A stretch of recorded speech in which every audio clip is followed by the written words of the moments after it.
Well, greetings. Yeah, the button's not working. I figured. There it finally goes. Okay, well, good morning, everybody, and welcome to Midnight's Edge in the Morning. It wouldn't be a Friday without a snafu to kick things off. We've got Mr. H joining us first, and then I think Critical Drinker's coming in after that. So welcome, everybody, to the Friday show. We're going to talk some Mortal Kombat. We're going to talk a whole lot more than that. We want to welcome the one and only Mr. H with us this morning. How you doing, sir? I'm loving all of this. This is great. I thought it was only major problems. Well, I think good. How are you? I think Google just updated or something is what's going on. Greetings, everybody, and we also have Andre with us, of course. Yeah, greetings, everyone. Thanks for joining us. You're probably going to annoy a lot of people because you only had the Critical Drinker's name in the title. Loads of people are going, that's not the Critical Drinker. No, it's not. They didn't bother to put me in the title, guys. Sorry. There wasn't room for it. We had like 3 letters left. I tried. MRH. There you go. It only takes one letter. H. Yeah, okay, but it takes. But there's also like the full stop and the space, and that was too much. But you're in the description with a link to your channel and everything. So. Well, you can take out that Cruella DeVille crap because nobody cares. I didn't even care. I watched that today, and I was like, what even is this? Seriously? I thought that was the fun thing that they basically gone and made a Harley Quinn movie. I thought that was, but I don't even see what it's about. Like, I'm looking at the trailer and I'm like, okay, so am I supposed to like her? Am I not liking her? What this is supposed to be about? Dalmatians? Is it I haven't even watched the trailer, and I can tell you what it's going to be about. It's going to be man's fault she's bad. That's what it's going to be about. I am woman, hear me roar. Yes. Come on. I guarantee you it's going to be some man pissed me off, and that's why I'm bad. She literally says that in the trailer. I am woman. I didn't even watch the trailer. She literally says that. I've seen what happens to her already. Yeah. Well, my cat cares. So yeah, that's something. Oh, well, he only cares about Emma though, and not so much about the. She's fine. I have nothing against her. On that note, though, we have loads of people representing, so thanks for joining us from South Africa, where Duma Studios Network is, and I also saw that we had many others from many other locations here. I believe I saw Romania there or something. Oh, we have Silver Nova. From the land down under, so that's something.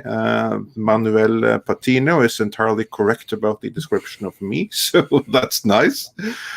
And Shadapana says greetings. Sleepy Panda says hi to everyone. Fractal Jack is here.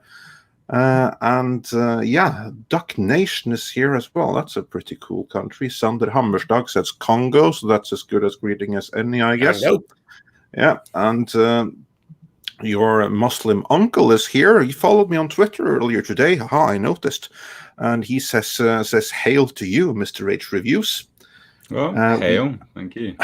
And we have the Emperor of Maryland joining us, in addition to many others. Let's see if we find some other cool locations here as I scroll up. Yeah, Alex is representing Ukraine. We're so glad to have you join us. And Plani is here from the Netherlands, and I believe I also saw, Bogdan is here from Romania. So quite a very cool international connection. And we even have several people from Maryland. So small worlds or big states. Indeed. Or however you want to put it. How many people in the chat from Texas? I don't know about that, but we have someone from California, at least. California? No, didn't you hear who's the latest one to go off the rails, Andre? There's so many. Which is the most specific? Marina Sirtis just attacked an entire state this morning. Oh, Texas, or who did she? Texas. What for? For being she's Texas, blaming them for not having the infrastructure, basically, to handle this cold. Oh, okay, right. It's your Why political wouldn't it leanings have been? fault, Oh by the my way. God. Yeah, That's the okay. problem. Right. Idiot. So basically, because Texas doesn't have the infrastructure to deal with cold of, say, Norway or Denmark or Siberia, then Texas has the wrong leanings.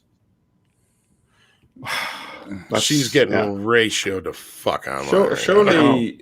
Surely it's also the other states neighboring that are to blame for not coming in and helping as well. Maybe. I mean, no, is that not part of it as well? Could that not be something that people would say? No. Yeah, I don't know. what her thinking was. We have a Texas representing, not Tyrone Beards or something, but I meant to click that. Jesse Miller at the Crow's Nest says that it hasn't snowed there in 50 years. No, like this is like something pretty unusual there. So I think that it's very unfair to blame them for not having an infrastructure that's not designed to deal with a cold that happens like once a century, if even that. So you can blame the UK for not having infrastructure. We're like fairly often we freeze over in the UK and everything just grinds to a halt. It's an absolute joke. So you blame the UK for something like that, but don't blame Texas. Like it's such a rare occurrence. Why would they have the infrastructure? I thought that was funny. Like when I did my masters in the UK, then that's actually something that I heard them complain about. That why does this happen every single time? Like as long as we even have like a weather report indicating that there's a chance of snow, doesn't even have to be snow. It's quite sufficient that there's a chance that it might happen, and then all of society breaks down. Yeah, I know. Honestly, it's a joke. Like everyone says it all the time. So yeah. So I think that everyone should give Texas a pass on that. Really. Again, it's not so much what she said; it's the fact that she's blaming everybody's politics on it. Let's see what she has to say. So Marina Sirtis tweeted, Texas is the only state in the union that has its own power grid that is not connected to any other power grid. So when a catastrophe like this happens, they cannot get any power from other states like every other state can. Well, this is... there was more to it, though, and it looks like it's been getting deleted. Yeah. So I think she's going after it and deleting it. Yeah, she was blaming people's politics was part of it. Yeah.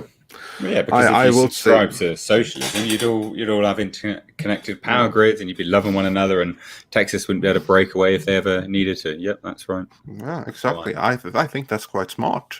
That they are relatively energy independent, and if you have like one crisis that happens like once a century or something, then certainly that seems to be a pretty decent system. It really does. And also, I don't think that anyone from California should be complaining because they have far greater power problems there. She changed her tune a little bit. All right. Yeah, well, that was smart of her. Because, like, on that note, like the one state that I know of, at least even from here, that has massive problems is California. Of all places, or as I see some people have affectionately called it in the chat, so I'm quoting you guys, California, where they did the amazing things of shutting down the nuclear power plants, or at least most of them, and replacing them with solar and wind turbines, which are so incredibly efficient. So I've heard they're fantastic. That's the future, is it not? Here it is. I found it. It's still here. There's a different tweet. I grabbed the wrong one. Don't get me wrong. My heart's bleed for Texans. Whoops. Helps my share. I kind of doubt that, but let's see. We're going through right now, but this mean girl in me says that the government, you get the government you deserve, and when you have voted Republican across the board for the last 20 years, that's what it was. Yeah, that's the one that set everybody off. All right. Yeah, I see that. Is that why everyone is fleeing from California and New York to Texas? because what I'm getting originally it was, this is like, again, I get, this is why is she blaming people's politics on something that they were unprepared for? That is a once in a 50-year obviously thing of happening. Because that's what happens when you suffer from a bad case of derangement syndrome. Well, you can't blame the orange man. He's no longer around to blame. So that's what I was saying before. Well, exactly. You can try. Yeah, you can try. Do you not hear what they've actually just put into legislation now? Or they're trying to put into legislation. It's any president who's been impeached twice can't be buried. But it's like if that's the wording, then that doesn't affect Trump anyway because he's not he quit it. So here's like the thing that they need to change the wording to any president that has been impeached twice and is orange and overall very, very bad and whom we do not like. And of course, then we reserve the right to change this rule if one of our presidents one day would happen to fit that bill. Then we're ready to let this one drop. So of course. Yeah. Oh, well, we're off to a good start then. Oh, and since we're on that topic, Newsom is getting recalled, so we're going to try to leave the politics out of it. Yes. Let's talk about Mortal Kombat. Although to be fair though, it started with Marina Sirtis that put her foot in her mouth. So it's not that we that we went into American politics completely unprepared. No, she's been playing mop up all morning. It looks like. Well, mop harder. But before we get into the topic of today, we actually have one more thing to add to that. I just got one more thing to add to the Marina Sirtis thing. Evidently, she's not busy enough. That means she must not be filming on Picard season 2, huh? She's not. Yeah, true. If she was busy working, she wouldn't be out there shooting her mouth off on Twitter. Oh, I'm sure she could find a way to combine them, but no. Well, I know. Yeah. A lot of times, though, on sets they won't let you have your phones anymore. So, well, I'll be the assistant. Could you please tweet this absolute belligerent crap for me? That'd be great. Thanks. Only an idiot would put that on Twitter. So, yeah. Well, exactly. Indeed. All right, before we get into the order of the day, we have a couple of super chats already to start us off with. I can no longer show all of them on screen. Sorry about that, because StreamYards really need to get around that. So in the meantime, you shall just have to listen very carefully. Dark King 616 said for $5 thank you so much, I'm boycotting Mortal Kombat if they don't include Judge Dredd, Rainbow Bright, and the Smurfs. Canonical characters must be included. Oh, and Bruce Campbell was in Congo. Yeah, we'll get into all of the characters in Mortal Kombat before long. And did you hear about that? What, Congo or the Smurfs? No. The whole joke with Mortal Kombat, what's going around? Because some idiot at the Jezebel wrote an article. Where's Chun-Li in Mortal Kombat? This whole long fucking diatribe about not having Chun-Li represented in the film. And they just got raked over the coals by everybody. And it's like, I had to ask people, are you sure this isn't like a Babylon Bee site? And they're like, no. It's the Jezebel. This shit's serious. They had to print a retraction at the bottom. Yeah, you have to send me this, because this is really great editorial material. I can't wait to dig into that. That sounds amazing.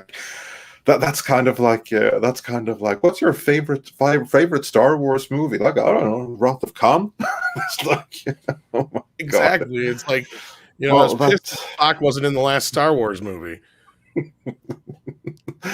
Yeah, that is indeed the level of that's a good way to start established entertainment journalism it's today. Not even that long of an article. That, well, still, that's kind of like how there's a room for people like us, then, isn't it? Oh, when you have the entertainment. Poor Shannon Malero. Who forgot to invite Chun-Li to Mortal Kombat? Yeah, that is ridiculous. Cinema is back, baby, in a big way. Forget the auteur films of award season. where two people stand on the edge of a cliff somewhere in Great Britain pining for each other but never finding a way to make their relationship work. There is a new Mortal Kombat hitting HBO Max, and life is fucking good. Scorsese is shaking his oversized spectacles watching, probably for the 15th time, the trailer for the latest film version that brings to life the gore of the original blah, blah, blah, blah, blah, blah, blah. But wait, where's Chun-Li? But being an astute film critic, she's an astute film critic, folks. I immediately clocked a glaring error in the film. Where in all the realms is Chun-Li? If there's a battle for the fate of the earth, then don't we need all of the greatest warriors gathered, which would include Chun-Li and her spinning bird kick that can knock a man's head clean off? When did she ever knock a dude's head off? That's what sounds like a pretty big plot hole to me. And the ultimate street fight is supposed to be won by a ragtag team helmed by Sonya Blade. No offense to the Sonya stands. Absence of Chun-Li. The ultimate street fight. So, yeah. Are you sure this isn't a joke? No, I thought so too, but update. Jezebel has discovered the answer to our question about Chun-Li's erasure, and that it is Chun-Li is not part of the Mortal Kombat megaverse. Wow. What website is this? The Jezebel. I've never heard of it. Do you not think they did this for exposure? No, I don't know. I have no idea. But honestly, here's like the thing, though, that this is something that you absolutely could do to score brownie points on Twitter. You get you saw like what they did, how incendiary they were like, where is Chun-Li? And then they had like the white woman implication being clear. You have a white woman doing martial arts, and Chun-Li is nowhere to be seen. This is problematic. You see there, like if that doesn't get you brownie points on Twitter, nothing will. Oh, it got her something on Twitter, all right. I mean, yeah, professional journalism, exactly. She was probably hoping for people to support her. And speaking of Mortal Kombat, since there's karate in it, Rob may be joining us momentarily. But yeah, while we wait for that, and before we get into it properly, we had a few more super chats to go through. So we heard then that Dark King 616 will not be seeing Mortal Kombat unless it has the Smurfs. And Mr. Tickle Trunk sends a $2 Canadian super sticker of a cute little doggy, which I believe is Chiba Inu, and they are so cute. And Mr. Tickle Trunk also says for $5 Canadian, he stabs a dude with his own frozen blood. Sign me up on this R-rated gory fun time. Yeah, fucking beauty. That's where I was on board. Yeah. I'm like, I was on board before that, but then when I saw that, I'm like, all right, I got to see this movie now. Yeah, that's pretty badass. We're going to do a couple of them more and we'll get into it. And Chucksenhausen says for $4.99, gonna be honest, Mortal Kombat looks cheap with assembly line actors and bad CGI. If only they cast Hawk from Cobra Kai, this would be watchable. And I agree completely, Hawk is badass, but I'd rather not see him have his head torn off. And Tiberius Monk says, hail to the Midnighters. Thank you. And Tyrant Beard says, the Fandom Menace, here's to the win. GGKK. And Spider Unlimited says for $9.99, shoveling to the three faces of Andre, Tom, H, and Drinker. Lagavulin here to warm up. Cheers, gents. P.S. Drinker waiting for the rest of Drake audiobooks. Well, we'll be sure to ask him about that when he joins us in about half an hour. And I've been missing saying that. Says for $9.99. Hi, gents. And Freak Sheet says, Mr. H, you should introduce Tom and Andre to the Astartes series. With the need for independent creators, it's more relevant than ever. This is something you'll have to introduce us to in due time. I'm surprised you don't know about it. It's a Warhammer guy that makes these incredible cinematics, CG Warhammer 40k stuff. It's mind-blowing.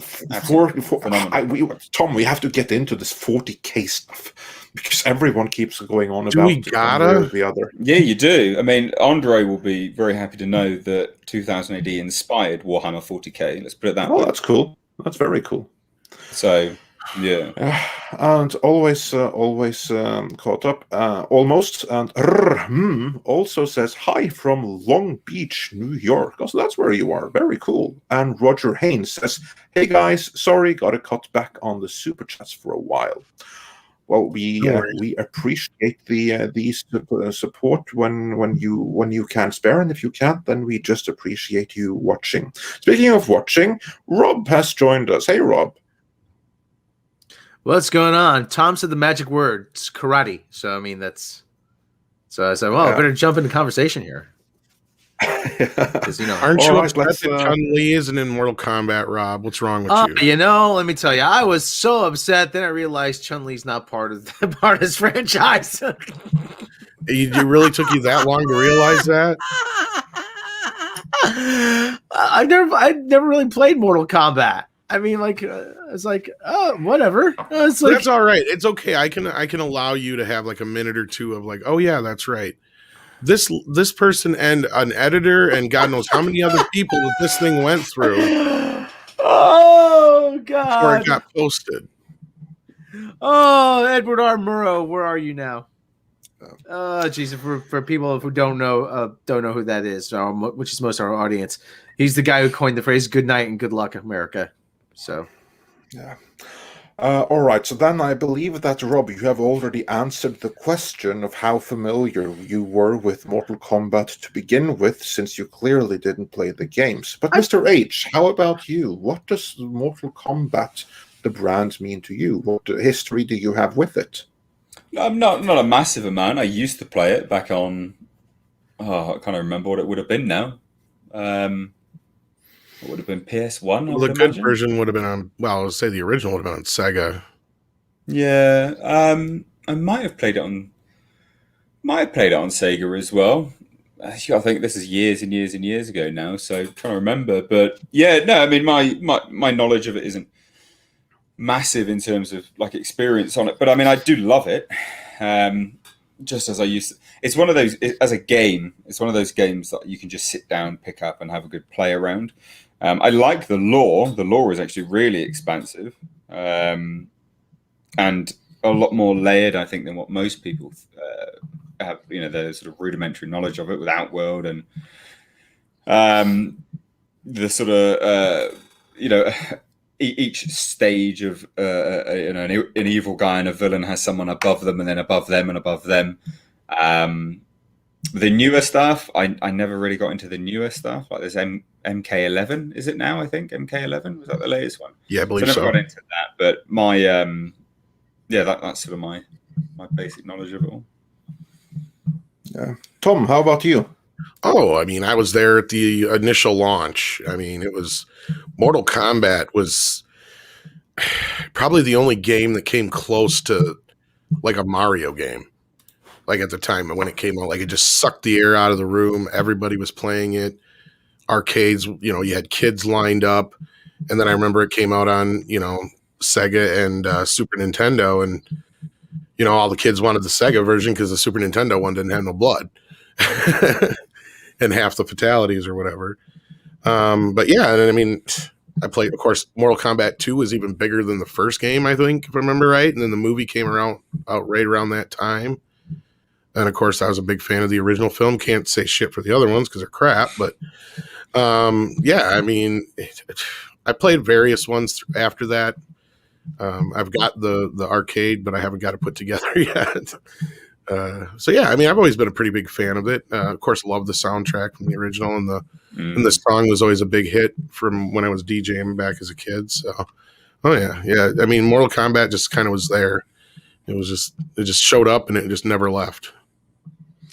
Yeah, and my history is actually quite similar to yours, with the exception that we don't really have arcades in Norway that way. But as I always say, with like when it comes to like game stuff like that, with like The Last of Us and all of those things, whenever someone comes up, am I familiar with that? Then my first question is it on the Sega Mega Drive?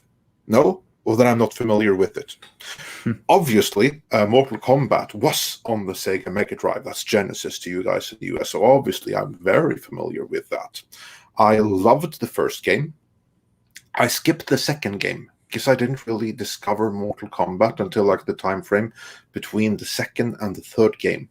So the first one that I lent the first game from a friend, and the first one that I got myself was Mortal Kombat 3 for the Sega Mega Drive, which was made infinitely much better by the new release of Ultimate Mortal Kombat 3, again for the Sega Mega Drive. Now, that's my favorite fighter game of all time. I haven't played any others since. I haven't really paid attention to the lore, but again, then you get into like PlayStation and PlayStation 2 and PlayStation 3 and like all that 3D land and stuff. So then it's like too advanced for me. I did play the Sub-Zero game. I do have that somewhere for the PlayStation 1. I don't think it was nearly as bad as it's made out to be. But yeah, very, very big fan of that franchise as it was back in the 90s. I fell out of it completely since, but I do have those nostalgic memories. The first movie is awesome. Second movie, not so much. Although I will say that the recasting of Sonya Blade was far better in the sequel than in the original. And I even saw the TV series from the 90s, Mortal Kombat Conquest. Yeah, which was like weird. It's like meant to take place in like 10,000 years ago or something, and people have like modern clothes and everything. So yeah, fairly big fan of the franchise, and this movie is something that I was looking forward to right up until we heard from the script doctor that the writer behind it generally doesn't do good stuff without him having seen the script for this in particular. But then we saw the trailer, and to me this looks fantastic. So let's get into that. Rob, have you seen the trailer? Well, you didn't ask Rob about Mortal Kombat. Well, I did. Well, you actually, did? he kind of like I did. Yeah. I was more of a Metal Gear Solid sort of Tenchu, Okay, yeah, no, I remember stealth that now. gaming Okay. fan. Yeah, I mean sports gaming fan. So I mean, yeah. I've seen the trailer. I'm like, and the part where Sub-Zero stabs Scorpion. I think that's the guy's name, with his own blood. I was like, well, that's particularly gruesome. So the arms being ripped off of Jax, that wasn't gruesome. Come on. That was yeah, that's kind of like, yeah. I'm like, boy, they went all out on this apparently. They spared no expense. So hey, if you're, I'm sure. Hey, listen, I'm not about to begrudge what somebody likes. If that's the kind of thing you're into, great. I'm glad you're going to enjoy it. I was like, yeah, you know what? Maybe not for me, but okay, fine. If you want to, it has karate though. It can't. It does have karate, but full disclosure, Rob doesn't like horror films. Nah, not so much. I mean, So, I don't know. I wouldn't call this a horror film. No, I know, but the gore part of it, I can see where you'd be turned off. I'd call this more of a splatter kind of film. This is a modern splatter film. I can absolutely see that. So yeah, but anyway, Mr. H. So how about you take us through it then? What did you think about the? Actually, before that, because Mr. H, you're going to have a ton of things to say, so we'll save you for after. Tom, your thoughts. I didn't go into the trailer with like extremely high expectations. I mean, I've been retweeting out the characters posters that they've been putting out on the Twitters. And yeah, I thought it was okay. I like a lot of people are like, oh, so you had to change Johnny Cage into this MMA fighter and all that kind of stuff, whatever. Outside of that, I saw the trailer and I'm like, this looks pretty damn good. I loved all the cool action sequences we got to see. We got to kind of see Scorpion, before he was, what he is now, and most of the characters are there. So, I'm on board. They all look good. I do understand the one post we had earlier where the comment was talking about, I could see this from a point of view of looking like a fan film in a way. It does have some elements of that, so I'm not totally like sold, but I mean, it looks really good otherwise. The effects look pretty good, and coming from me, I'm not a big fan of CGI blood. and this is probably some of the best CGI blood I've seen in a while. And some of the shots here, again, until I actually see it in the film, though, and without it being all cut up, because you can hide a lot in a trailer, as we've learned. But when it comes to this being from the writer of Wonder Woman 84, I think a lot of that falls into Patty Jenkins' lap, probably. This is just Mortal Kombat. I mean, it looks like they're doing exactly what we always say to do. Just do the story. Don't try to add a bunch of crap to it. And, it looks for the most part like they're doing it pretty straightforward. Now, I'm curious to hear what Mr. H has to say about it. I loved it. I thought it was amazing. Like, I went in thinking it was going to be absolute garbage. Like, genuinely, I thought it was going to be absolute garbage. I did another tweet today saying, "Look, always admit when I'm wrong." I went into it thinking it was poo-poo magoo, but I was blown away. And it has no right being as good as it is. It genuinely looks fantastic. And I get the criticisms of, it looks a little bit fan made. So what? Who cares? Like, epic, cool. Some of the best products of franchises are because they are fan made. Some of them are just, they are some of the best. I'm all in for this. And I tell you what, this will rile a few people up, don't care. This gets me much more hyped. Like, I wasn't on board for this at all. I'm so on board for this. And by comparison to something like bloody the Snyder Cut, by comparison to this, I'm so excited for this. Couldn't care less about the Snyder Cut. What a boring trailer. This, yes, please. Give me all of this. Yes. Like, delicious. Num. Please. So good. Costumes, outfits, epic. Yes, people are saying about the Cole guy and stuff like that. I've looked at some of the leaks. It makes sense because there were some leaks from I'm not going to say anything. Don't worry, guys. I'm not spoiling anything in the chat. But it makes sense. So don't worry. A lot of people are like, well, who the fuck is this guy? No, it makes sense. Just wait. There was a test screening recently, which also indicates that they changed a lot from the script leak, which came out, because a lot of people keep saying, well, the script's garbage. They've actually changed a lot of it as well. So they've taken their time to refine it quite a lot. It looks epic. Goro? Didn't Goro look cool? Oh, God. Shao Kahn? Statue of Shao Kahn? Oh, I'm all in. Yeah. I mean, the so CGI that I saw in this, I was fairly impressed by. So we get the backstory, Scorpion's backstory. Well, when he wasn't Scorpion. Mm-hmm. So good. Jack's arms exploding, and the effects are actually good. Because I remember I did a live stream with Andre. Me and Andre were talking about it, and we had had some of the images up, and we were like, "Oof, some of this effect looks a bit garbage. This might be crap." The effects in motion look solid. I don't know if you've got the picture. There's some of the stills have been revealed of Scorpion surrounded by flames, fully resurrected. Looks epic. Looks really good. I'm really, really on board for this. Very happy with it. And again, is this going to be an Oscar movie? No, of course not. Doesn't have to be. This is exactly what it needs to be, I think. I'm all on board. Massive. Yeah, good. There you go. Andre, are you still with us? No, I think he had to step away. Okay. Yeah, I mean, I agree with you. I hold out a little, just in case it's not that great. But I mean, we all know it could be garbage. Of course, it could be garbage. Right. But from the trailer, I love the look of the trailer. The trailer was great. But I was very impressed. It goes without saying. When people are like, "Oh yeah, but it could still," yeah, we know it could be crap. Of course, it could be crap. But as a trailer, and I'm talking about the trailer itself, it looks great.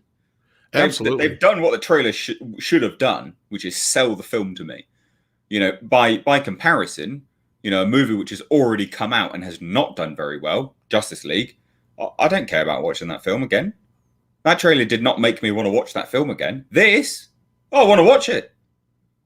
I'm all in. Yeah, all I could find was a low-res version of the pic you're talking about. So what's this? Yeah. They've released it all over the place. I'm not. Maybe I'm not typing in the right thing on Google. Let me send it to you.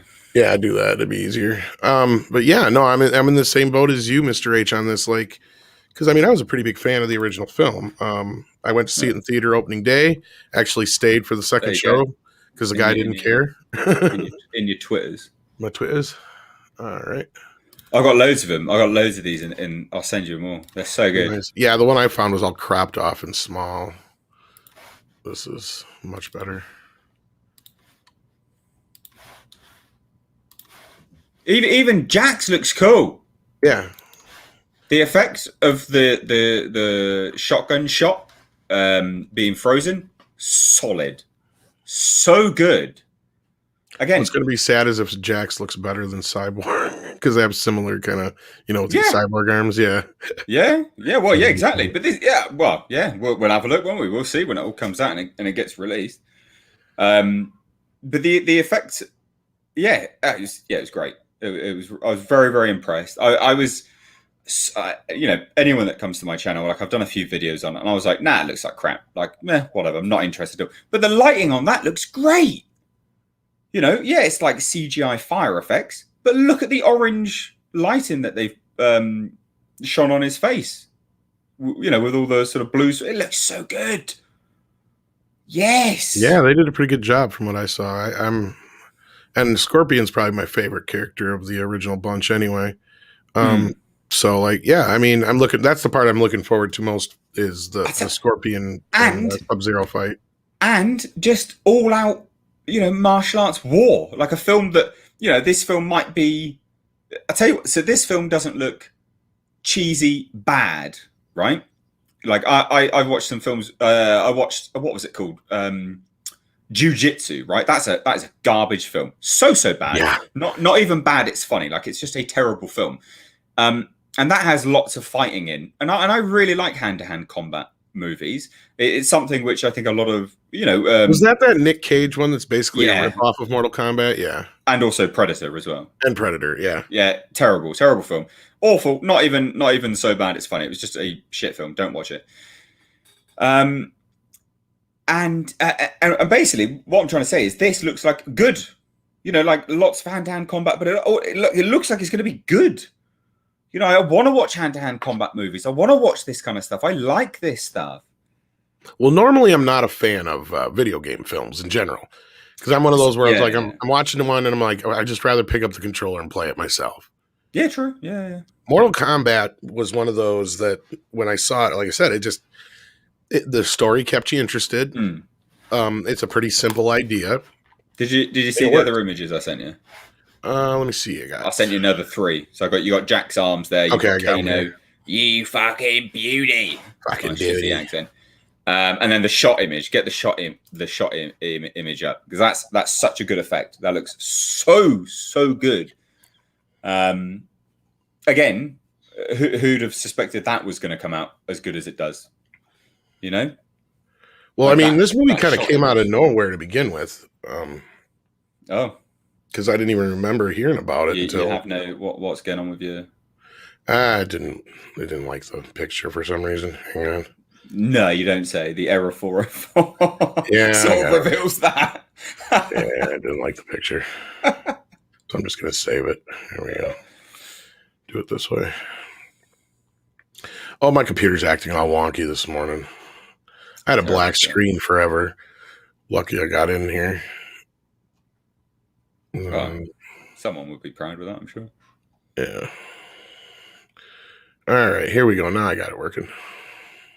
Like that is great, and how it all comes out in slow mo, and it's so good, epic. And he's just like, what? Yeah, like I said, most of the shots I saw in this, I agree. Like, they could get worse if we see him in full motion. That happens from time to time. But no, we didn't have any indications with Wonder Woman or that kind of stuff where we've seen some really bad CGI in that. Do the picture of Jax with his arms, because I'm very impressed with the arms. I am genuinely really impressed that they got the arms to look as good as they have for this. And welcome, Paulie. How you doing? Good day. Can you hear me? Yes. Okay, sound weird. Anyways, in my own earpiece. Okay. I'm doing all right. No, you sound fine to us. So. Good. Yeah, the power went out here in this part of LA yesterday. Look at the arms. Yes. Have you seen this Mortal Kombat trailer yet, Paulie? I did. It was amazing. I loved it. Loved it. Like that, they look cool. Yeah, they look much better than cyborgs. Yeah. Well, mainly probably because they're graded properly. Like the color grading's done really well on them, so they blended it quite nicely. You know, you're not going from like, obviously he's black. You're not going from black to bright silver. You know, so it doesn't look so. The contrast doesn't look quite so, startling between the two. And not only that, it doesn't, like, that's the one thing I think you pinpointed exactly, Mr. H, and that's probably a director's eye catching that, is that's what's wrong with Cyborg right there. Is you have all this dark, dingy surrounding, yet he's like shining like he's standing in the sun all the time. It looks like someone's polished him. It looks like the Parademons polished him. Like C-3PO at the end of the first Star Wars, Don't worry, mate. I'll get out my DA polisher. Don't you worry about it. Like, what? Yeah, he looks too clean, too shiny. This looks right. Yes, I agree. And the picture of Kano. I think that's the only other one I sent you, wasn't it? Yeah, get the picture of Kano up there. Can't believe we get to see Kano actually using his eye in the trailer. So good. I think a lot of people are really annoyed that they're like, oh, but they showed too much in the trailer. It's like, yeah, but guys, if they didn't, I don't think people would be on board. I think a lot of the Mortal Kombat fans would be like, nope, hate it, go away. They've shown nothing. They've shown nothing of what's going to be in the film. I think they had to show as much as they did for people to go, oh, actually, it's, they've done really well here. No, I agree with you. And welcome, Critical Drinker. How you doing this morning? What's up, everyone? It's a pleasure to be here. It's your evening. I think we lost you. You were there a second. Hello? That's all right. Can you hear me now? Now we can hear you. There you are. Welcome. Okay. Yeah, no, it's a pleasure to be here, man. You're coming at the right time. You can say, what a fucking beaut. What a fucking beaut. I love that shot. That was awesome. Did you guys happen to see the trailer yet? Yeah, I've seen it. It looks great, man. I put a tweet out about it earlier. It's like, man, I'm sold on this movie. It's got everything I would want in a Mortal Kombat film, and it actually looks like it's kind of semi-competent, like the way it's been shot and everything, but it also knows how ridiculous it is, and it just completely embraces it, and I just love that. Awesome. Glad to hear it. Yeah, I mean, it's fun to have something to look forward to for once, too, as well. So that's great. But yeah, welcome. We're glad to have you here. Obviously, we're talking about the Mortal Kombat trailer. We got a couple super chats that came in. I'm going to grab a couple of those here while we're waiting for Andre to come back. Edward Pereno sent in $4.99, says, Mortal Kombat, fight. They need to have the 95 version. Speaking of the music, did anybody else pick that out in the trailer? Yes, I was waiting for that. I was waiting if I could talk about how they and hello, Critical, and hello, Mr. H. I love. I've actually got to duck out. Sorry to be rude. Okay, no problem, Mr. H. I know we only had you for a limited time. Yeah. Yes. Yeah. Well, anyway, hey, Critical Drinker. Hey, everyone. Bye, everyone. Peace out. Take care, Mr. Man. H. Bye, man. Tag team. Right. But yeah, the music. Yeah, you were saying, Paulie. It was brilliant. It was brilliant because you could hear the old theme song in the new music, and it was so cool. It was so cool. It was almost like a score. You guys are like to respond to the theme song for the movie, but I know that music from like when I watch the Knicks and they go on offense, they play on the house organ. That kind of fight. Yeah, that's where they fell from. Yeah, exactly.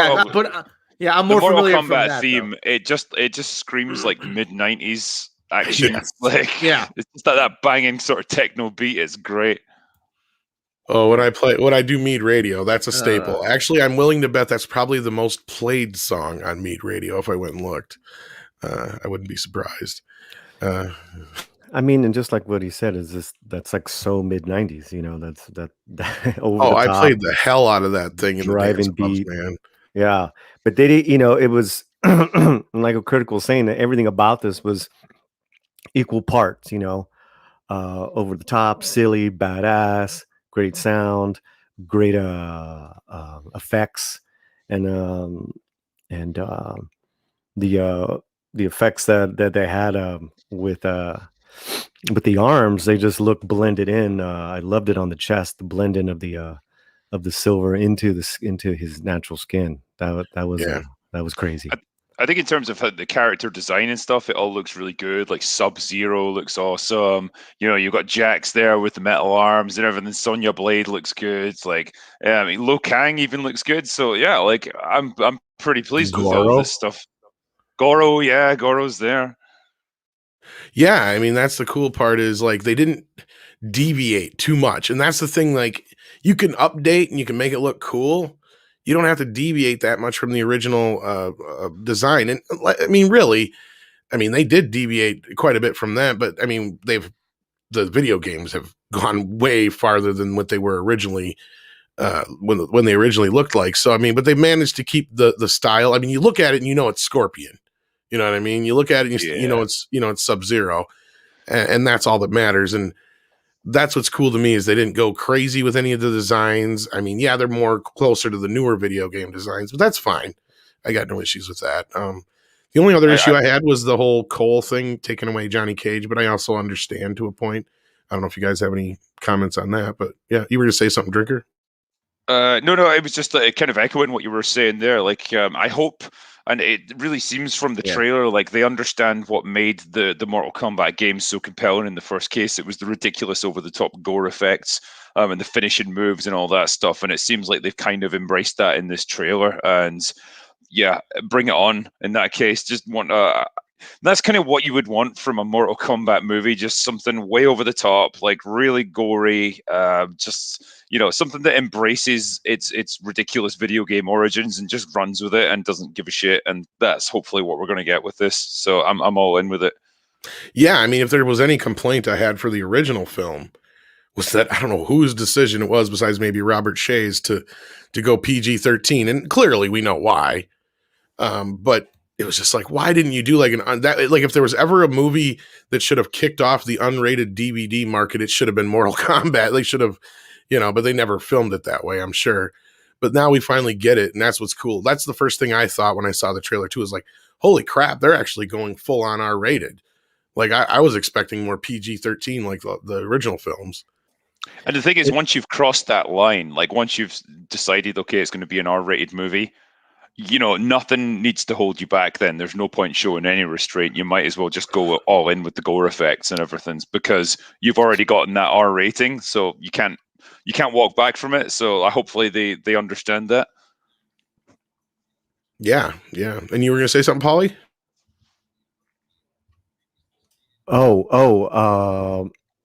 I lost my thought. But I can tell you that our brothers in South America, Geek Tropology, he's saying in Spanish that this looks tremendous. Oh, awesome! They're super excited. So hail, Geek Tropology.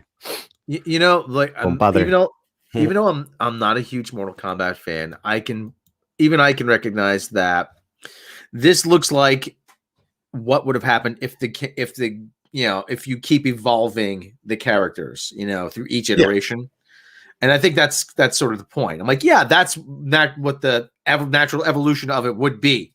Well, that's kind of what I was saying is throughout the games, now that we're on the 11th game, like, the characters have evolved. There's been 11 games? Really? Yeah. Holy Actually, shit. probably more than that, because I don't think that counts the Sub-Zero game and all the other spin-off games. I mean, if you think like the original Mortal Kombat came in like 1994, 95. So you're now like 25 years later. Yeah, they've had a lot of time to keep churning these out. Even been 93. They really have. It might have been. Yeah, you might be right. Because for some reason I remember going from like Ninja Turtles to Mortal Kombat. It was just like there was like no transition. It was just boom. I mean, I remember playing it on like the Super Nintendo or something. So that's got to be early 90s. 92 says Pinhead. That seems more right to me. Yeah, because I was like to say, because like I just remember it coming, and it was like it just totally like every kid was like, oh, Mortal Kombat. It was everywhere. Like that commercial was so accurate. It's kind of scary.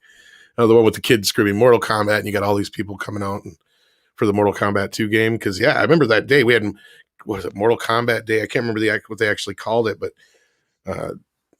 they brought it out on a Tuesday, and it was at the time, if I remember right, it was the biggest selling game ever at that point.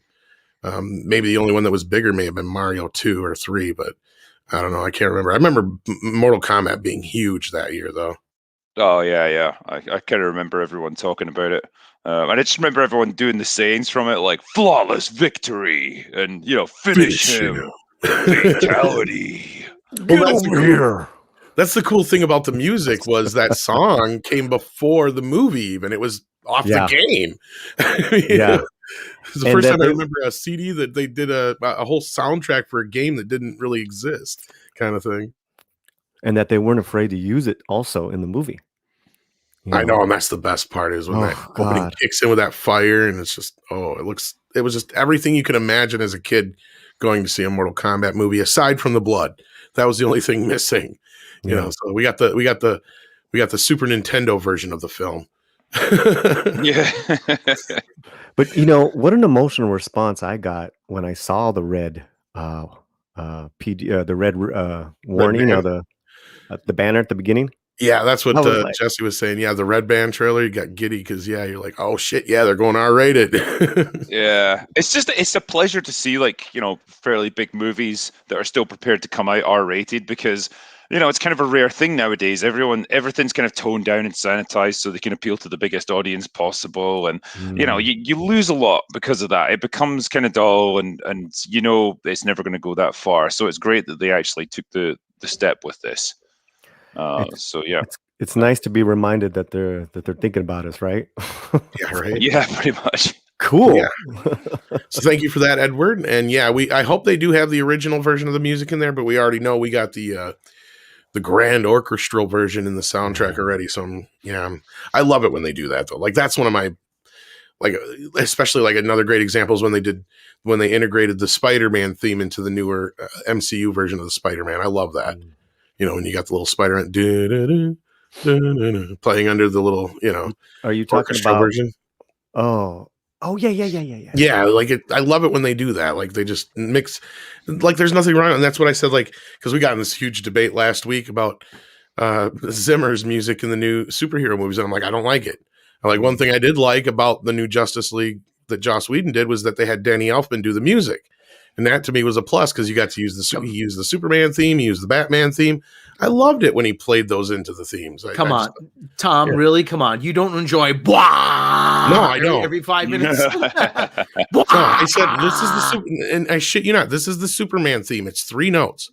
Boom, boom, boom. That's it. That's all the Superman theme is now. Remember the first Man of Steel trailer promo, whatever it is, they use didn't they use the music from Lord of the Rings? I don't remember. I'd have to go look. They might have.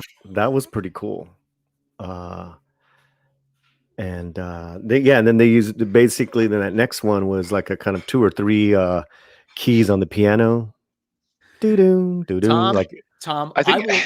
Tom, Hans Zimmer is a genius. I will not have you disparage the man who scored The Critic, okay?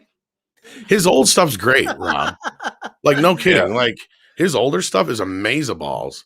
Like I said, I don't know what happened. You went from The Critic to blah. He did the Rain Man score. He's done some great shit. I don't know if it's just a result of what became kind of the fad in Hollywood at the time, and it's if you get these big moments, it just seems really dramatic. Yeah, he did that. Got that from doing the Nolan films, I think.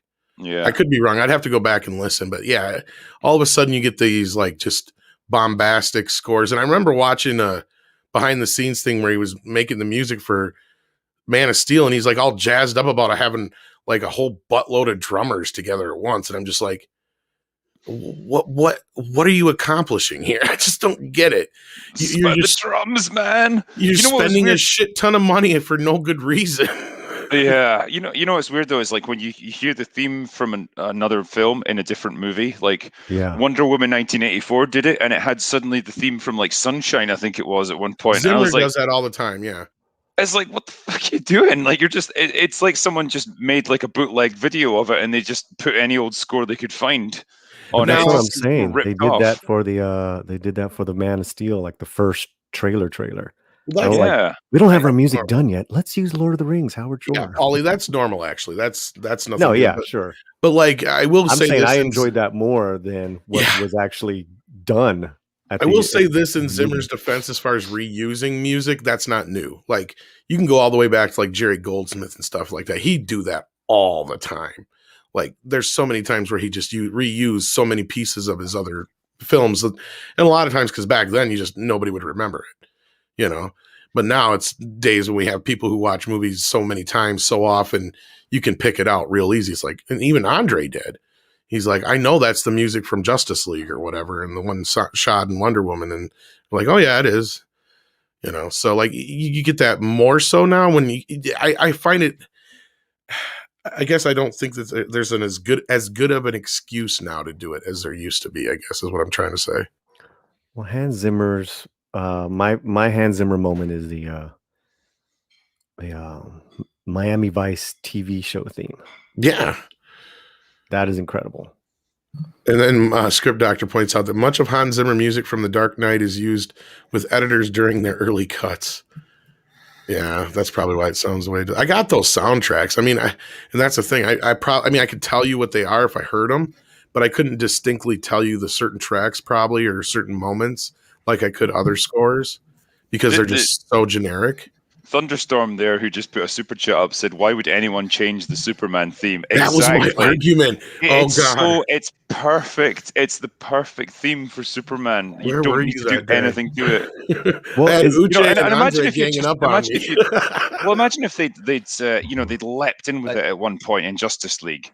You know, it just full on Superman. They did in the Joss Whedon one, but Drinker. It wasn't. It was still a modified version of it, though, wasn't it? It wasn't like the classic theme as I remember.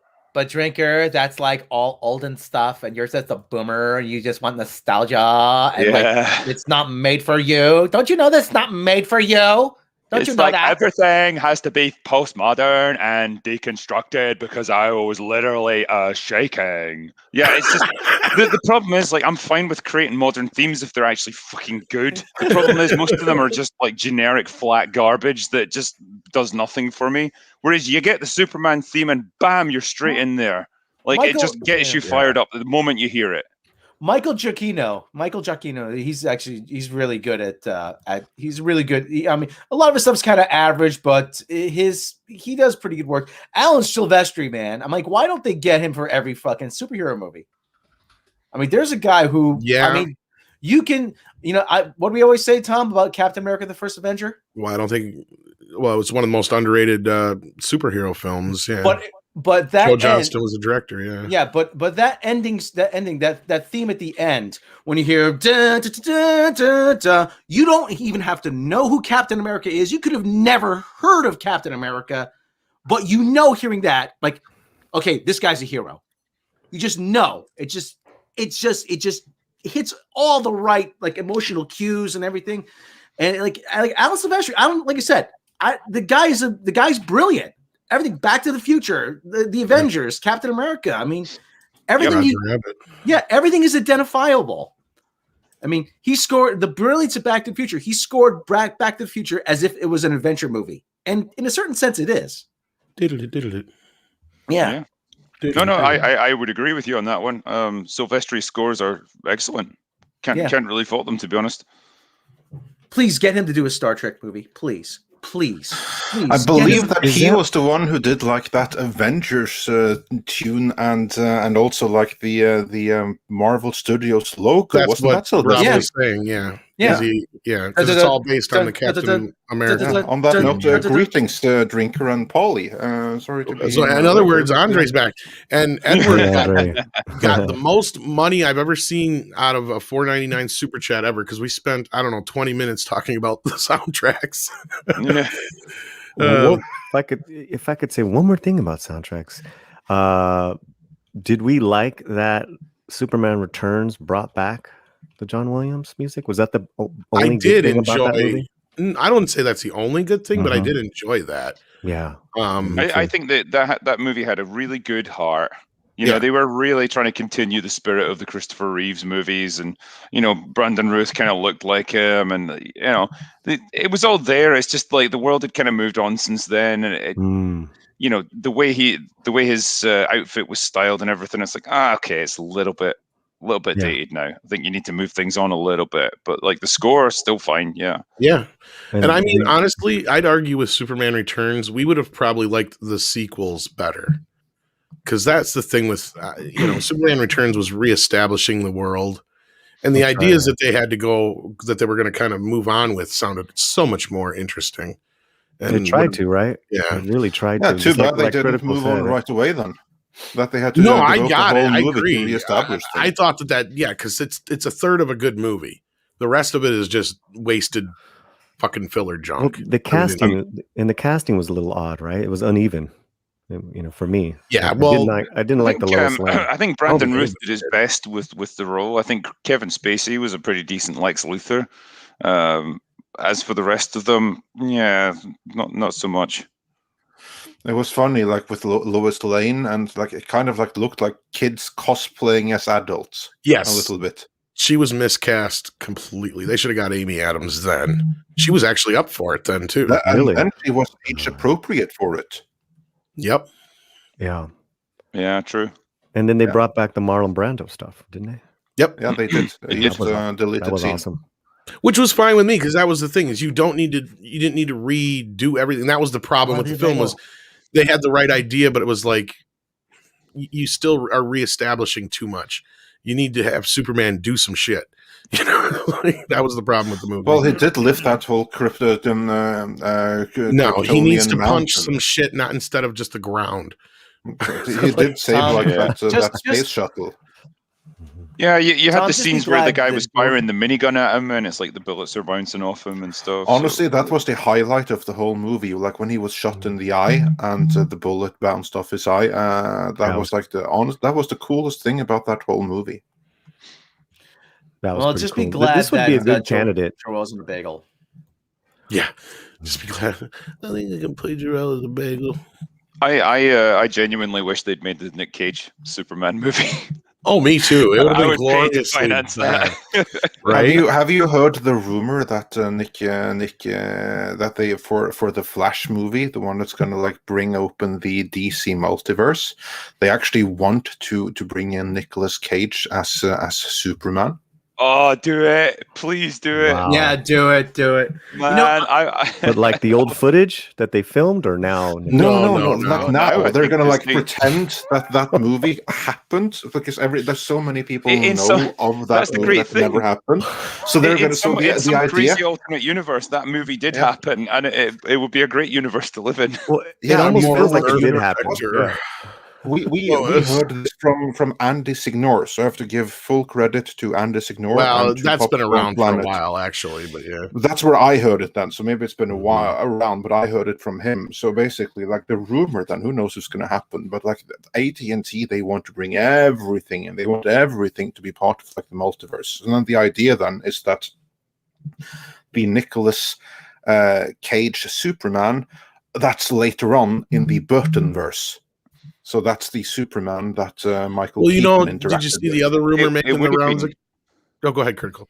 No, I was going to say because it was going to be Tim Burton who was going to direct that movie originally. So man, like what might have been. But yeah, it would all have to be new footage of Nick Cage because I don't think they ever got beyond like costume testing in that movie. They It So- could be the older Superman. I was gonna say Yeah. they got up to like I think they were literally like days from shooting when the movie got shut down. Wow. Yeah, they had sets built, costumes built, Yeah, I saw all the kinds of stuff done. Yeah, I saw that and, doc. and pay or play contracts. So That's they why Superman pretty much Returns pay was the- so expensive is because of that movie. yeah, Nick Cage got 20 million for doing fuck all. It's amazing. Y'all Lois are more of an Earth protector. Nice. Yeah. Earth protector. Yeah, that would have been something. But moving the conversation along, because then I take it that you were We only on got the through Mortal one super Kombat chat. music. Yeah, the next one is one that I really want the drinkers' take on. So that's actually pretty perfect. Silver Nova said for $5 Australian. I just thought I would mention KK's Oscar video about women in the film industry. In the words of Mortal Kombat, brutality. Drinker, what were your thoughts on that whole thing? Yeah, because it got like 100 upvotes and something like 5,000 downvotes. I think it was like 10,000 downvotes. Even. Yeah, totally. And then they shut it all down. So I mean, it's weird because the Oscar channel on YouTube is like a dead channel essentially. It's got like 2 million subscribers, and they get like a couple of thousand views per video. So clearly, it's all fake subscribers anyway. But yeah, this video just shows the depth of hatred towards Kathleen Kennedy. The fact that like so many people were just taking a dump on it, and it's understandable as well. When the news came out about her being personally involved in firing Gina Carano, you can't help but understand people's annoyance with her. So yeah, like if I was the guys at Disney, I would take a very long look at that video and just think, God damn, it seems like 99.9% of people in the world hate Kathleen Kennedy. Maybe we need to do something about this. Indeed. Paulie, your takes on that? Well, I feel that we kind of like did it. Like we're the ones who and I would say you guys, but I was there along for the ride. Got that thing going the other day, right? Well, I think Heel versus Babyface put a comment on, it was like, you're a complete hypocrite, like, we stand with Gina Carano or whatever, and that became the top comment within like a matter of hours. Yeah. And it just completely snowballed from there. And, well, there it is. Well, just to go with what Paul is you referring said, to is that he was like on live on the previous installment on Midnight's Edge in the morning, and that's when this whole thing erupted. And I commented Wednesday critical as to what you said, because I went while we were just having a laugh at all the KK comments. I go, let me look at these other videos, and then I noticed, and like you said, there's like barely any likes, barely any views, practically no comments. And then I saw this really famous Mexican actor talking about global movie day, something really horrible and lame. And I'm like, in Spanish, there's all these comments just ripping him. I mean, how come they're not taking those off? I mean, those are like really bad. I think they're still up. You've got to protect her. Like she is probably the most protected person in Hollywood. And it doesn't matter what the outlet is. Like obviously, if she ever puts out any kind of interview or video or whatever, people will pounce on it, and everyone will move heaven and earth to defend her and avoid the criticism, because you can't have it. And it kind of makes me wonder, like, how long can you keep dodging it before it catches up with you? And there's like some level of irony to it as well, because here she's like talking about strong women in technical fields and yada yada yada. Just as obviously this was filmed a while ago, but then this comes at the same time as she just fired the strongest and most independent woman in all of Hollywood. Yeah, so it's basically like timing. We support strong women as long as they say and do exactly what we want them to do. That's what her entire philosophy amounts to. So clearly, I guess Gina didn't, and she paid the price. Yeah, and it only goes to show the hypocrisy, doesn't it? That 100%. We are all for women who have them be as independent, as strong as possible, as long as they do what we say and stay with our script. Yeah, that's the problem with strong people, you see. They don't always do what you want them to do. Exactly. And that's also the thing with good people. They're going to act from their conscience first and not necessarily from the script. Yeah. So, just a complete joke. And like I say, it really shows the depth of feeling on this matter. And I just hope someone at Disney takes notice. Oh, they will. We are working on a video about that. We have like some information about the response within Disney, and I'll give a spoiler from the video that is to come. Their phone lines are burning hot, and their email servers are collapsing, and none of it is good news. Good. I mean, correct me if I'm wrong. Like her contract is up this year, is it not? So it is up. Yeah. So theoretically, she could be out this year unless they decide to renew it again. Yes, that is entirely right. Because what we always heard before is that Disney had no intention of renewing her, and she was okay with that for as long as she had somewhere else to go. But in the light of everything being shut down now, including Hollywood, like those other opportunities that she thought that she had waiting for her, they apparently are no longer there. And for that reason, she may not want to go. And if they then fail to renew her, well, then just as the Gina Carano situation, it might look as though they fire her. Now, of course, since they already fired Gina Carano, they kind of like opened the door of firing women. But still, that's going to be real awkward for Bob Iger and Bob Chapek in all of the cocktail parties within the industry. It's going to be real awkward with all of the people they know that they have in common and everything like that. But at the same time, they also have to answer to their shareholders. And the shareholders are increasingly going to say that, you know what, this woman here, she's really mismanaged this. We need someone else. But at the same time, if Kennedy has threatened to burn the castle after her on her way out the door, if she's made to leave before she's good and ready, then who knows exactly how the chips are gonna fall down. They kept her this long. I wouldn't be too surprised if she's renewed again. We'll see. She's kind of done that already anyway, because you fired Gina Carano, you have created nothing but animosity from the fan base towards like the one show that they have that's actually successful and popular now. Like who's going to want to watch Mandalorian knowing what's gone on behind the scenes at this point? And it's like Pedro Pascal seems to be kind of an iffy prospect as well, whether or not he's going to come back, because he seems to have had a lot of issues with the show. So yeah, all the rumors that we heard, and also everyone gave like the beyond the like Grace. Everyone gave her flack for like her scoop, which coincided with the Doomcock's narrative. But it was all true. There's absolutely issues with Pedro Pascal. I do not know the detailed nature of those scoops, but we know that he went on and worked with that Last of Us or whatever it is. I don't know. It's not on the Sega Mega Drive, so I'm not too familiar with it.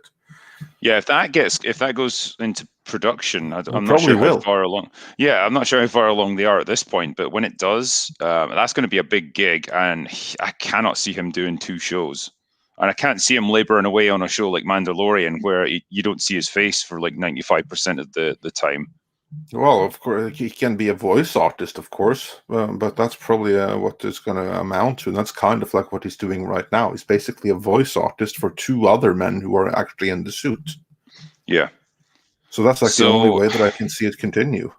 And again, this is exactly the same thing that Doomcock actually reported, that they were able to resolve the Pascal situation by him basically being free to do other gigs. All he has to do for the Mandalorian going forward is voiceover work and show up on set like that one day a year when they need to film his face.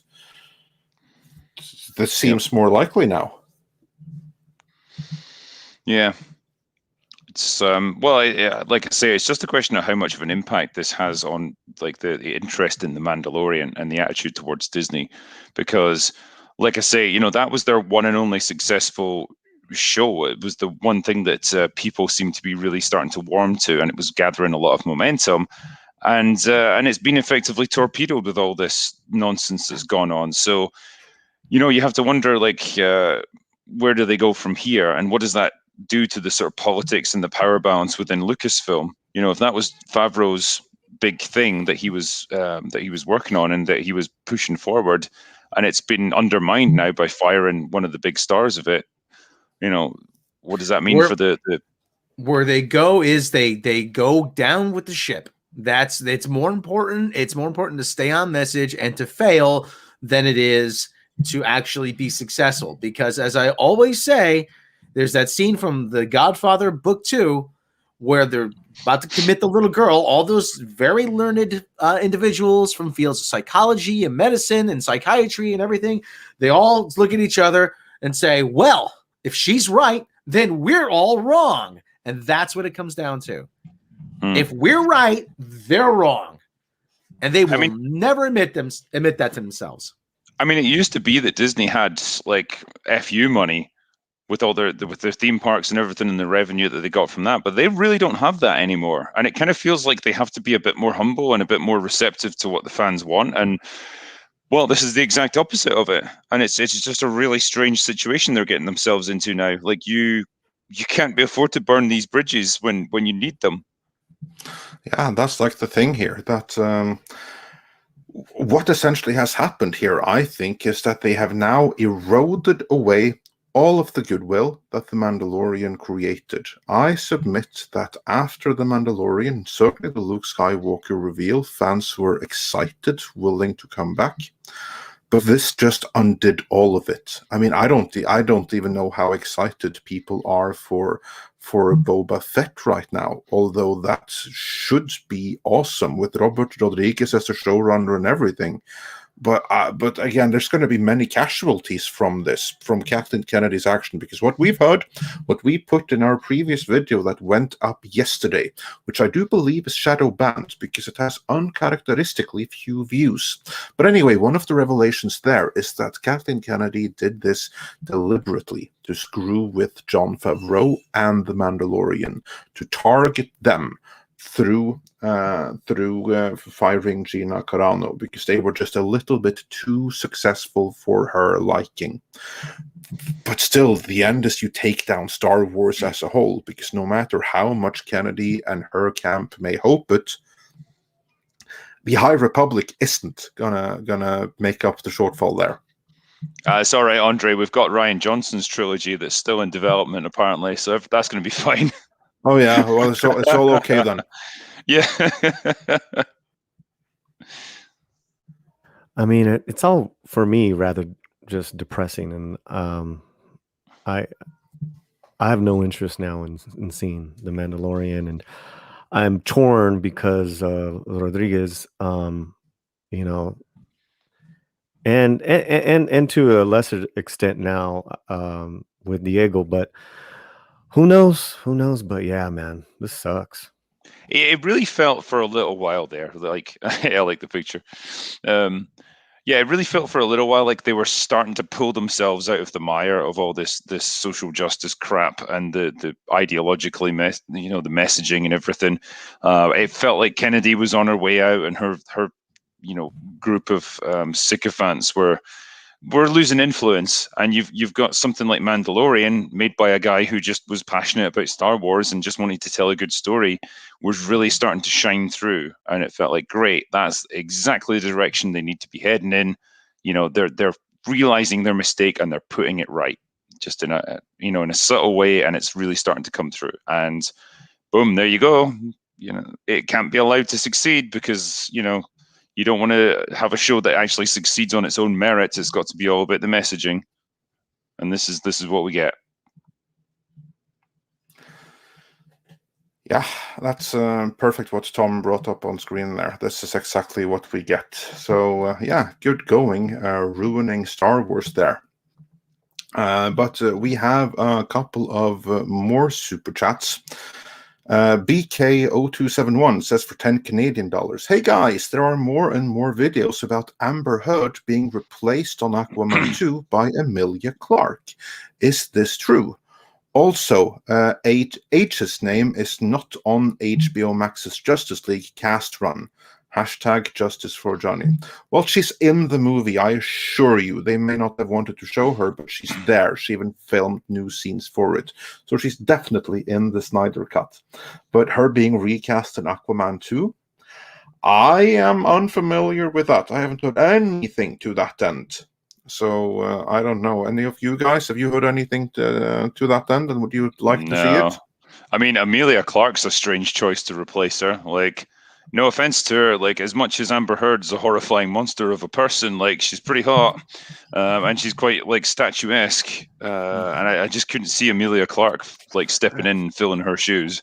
I call Emilia Clarke the killer of franchises. I mean, she really is. It's such a shame because, like, you know, she's probably a decent enough actress, and they've obviously tried to put her into some kind of niche ever since Game of Thrones.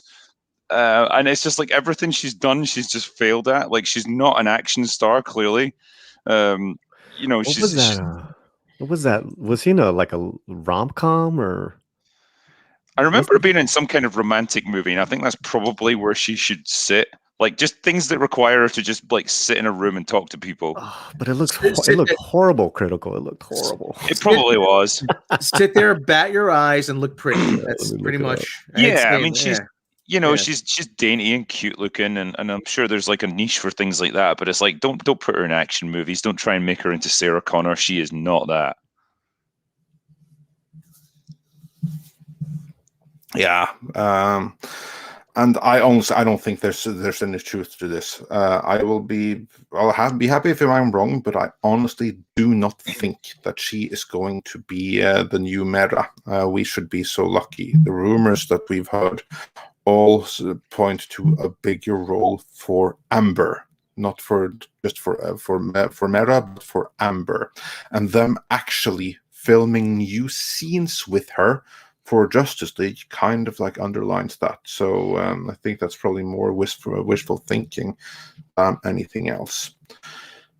And then Tiberius Monk said for $5, thank you so much, Mortal Kombat movie needs more koalas, Nicolas Cage, Chun-Li, and Batman for reasons. By the way, Andre, Tom, Mr. H, and the Midnighters are all awesome. Excelsior. Oh, thank you. Drinker, how excited were you for Mortal Kombat? Maybe you said it, but I didn't hear. Yes, very excited. As I was saying there, like, it really seems like they've embraced the kind of, you know, over the top ridiculousness of the whole game. They've really understood that the gore and the violence was like a key component of the game's success, and it really feels like they brought that as well. So I'm very happy with it. Yeah, cool. And on that note, Valiant Renegade also says, who forgot to invite Iron Man, Bugs Bunny, Richard Nixon, and Jesus Christ to fight in Mortal Kombat? WTF. Yeah, that's the beauty with Mortal Kombat. It's truly unifying. And John Miller says, I don't watch it, or he doesn't want to watch it if they included Freddy Krueger. Then again, it would have to be the England Krueger. Yeah, for some reason the game they wouldn't put the other one. Yeah. And Cynical Lindsay says that Chun-Li article is one of the reasons why I support geek culture gatekeeping. Did you hear about that, Drinker? We covered it shortly before you went in. I shared it on Twitter as well, because I think it was Sophia Norwitz who pointed out, it's just like, it's hilarious. I'm not convinced that it's not a troll, but if it's not, it's just peak 2021 gaming journalism right there. Like, why is Chun-Li not in the Mortal Kombat movie? Just stop. Like, if you don't know anything about video games, don't write an article about video games. Just stay away from it. But she's an astute film critic. Yeah, I'm sure she's very diverse, and that's why she got hired. But that's probably another issue. Look like a white chick to me. Could be wrong. Also, Master Clockwork says for $2, fade in. On that note, Drinker, you saw that in the video. Was that a troll, or was that a bunch of diversity hires that didn't know what the heck they were doing? No, I will also say that the lighting of that video was also all wrong. I noticed that when I did the thumbnail for an upcoming video that we have coming, that I had to make it darker and increase the contrast just to make Kathleen Kennedy look like a human. Well, for technical awards, anyway. So she was just trying to be avant-garde, and I think so, yeah, because it's referenced in women who worked in like cinematography and stuff. So I assume that's what it's meant to be. It's supposed to be all like fade in, fade out. Yeah, takes pill, initiates melodramatic music. Now, you know. Well, whoever did the cinematography of that clip needs to find another job, because it's probably horrendous. Yeah, maybe. My honey. Well, she probably filmed it from her backyard.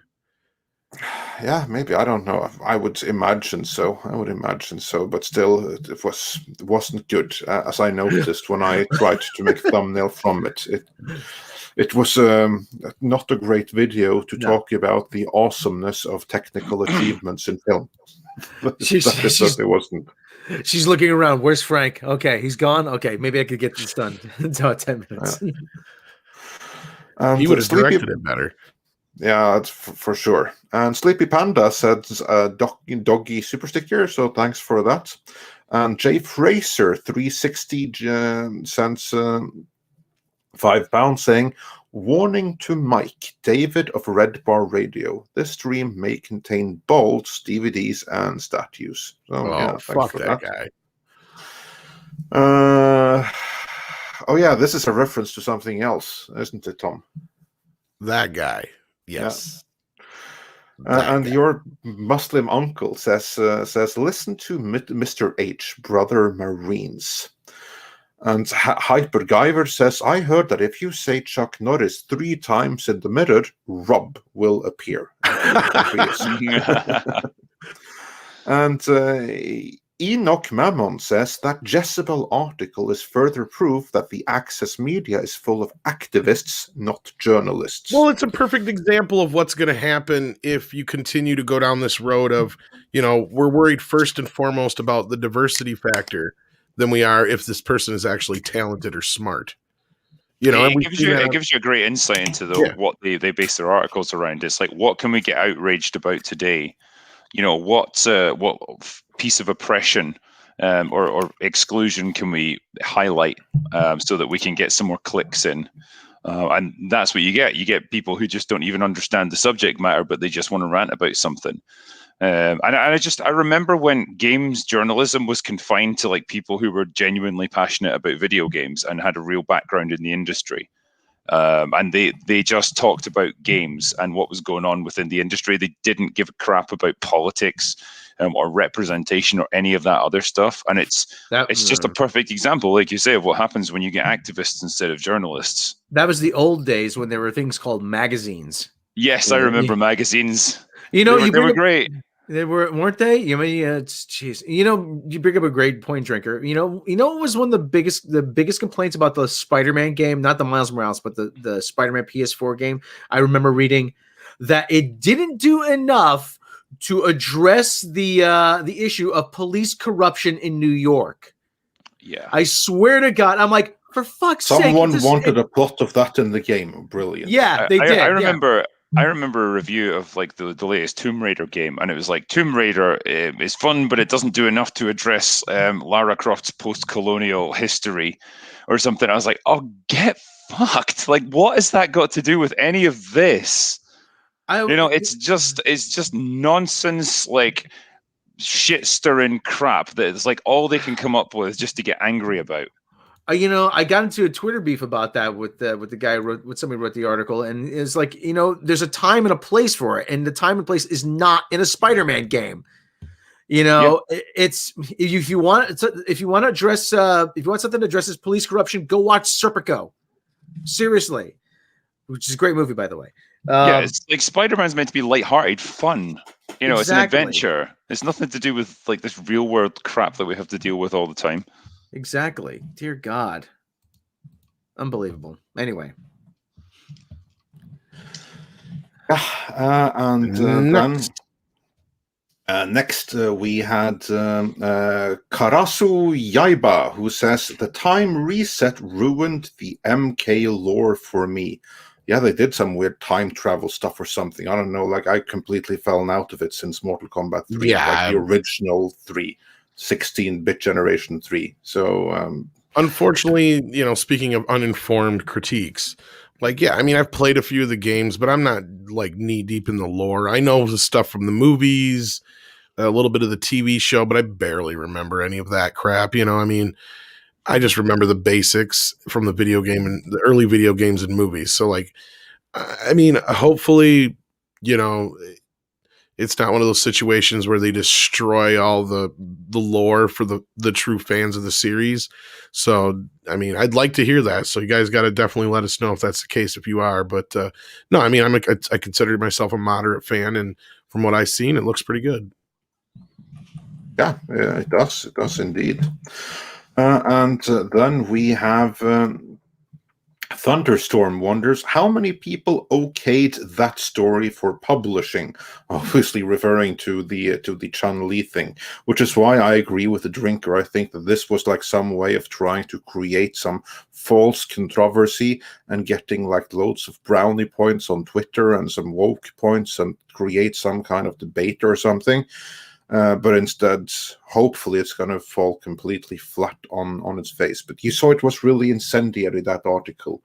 As I pointed out before, you have like the title, "Where's Chun-Li?" And they highlight the white woman. And the implications of what they wanted to do with that was pretty clear. So it was a virtue signal either way. Only question is, did they know or did they not know? But I suspect that they probably knew. And I think that I agree with Drinker. I think that they did it just to create controversy and score some clicks and stuff. That's my thought there. It makes you look pretty dumb, and it shoots all your integrity in the foot. But these people don't have integrity. If it doesn't work, they move on to the next story. Which integrity? And the thing is, it's Jezebel, so like it's going to be targeted at like, I don't know, brain dead millennial normies who don't even know anything about video games in the first place. So like, exactly, most of them won't even pick up on how stupid and wrong it is. They'll just be like, "Oh yes, you're right. She should be in this. I don't know what this game is, but she should be in it, and I'm angry now." You know, and that's I guess what they rely on. It's like more resentment clicks that they're going to get. Yeah, that's what I'm thinking too. I think that they deliberately banked on that here we're going to get people angry. They're going to talk about representation and stuff. We're going to get loads of clicks and loads of brownie points. That the whole thing is based on bullcrap. That's never stopped anyone from publishing something like that before. Outrage bait. It's outrage bait. I love that. Resentment clicks. Exactly. Awesome. That's what I think it was.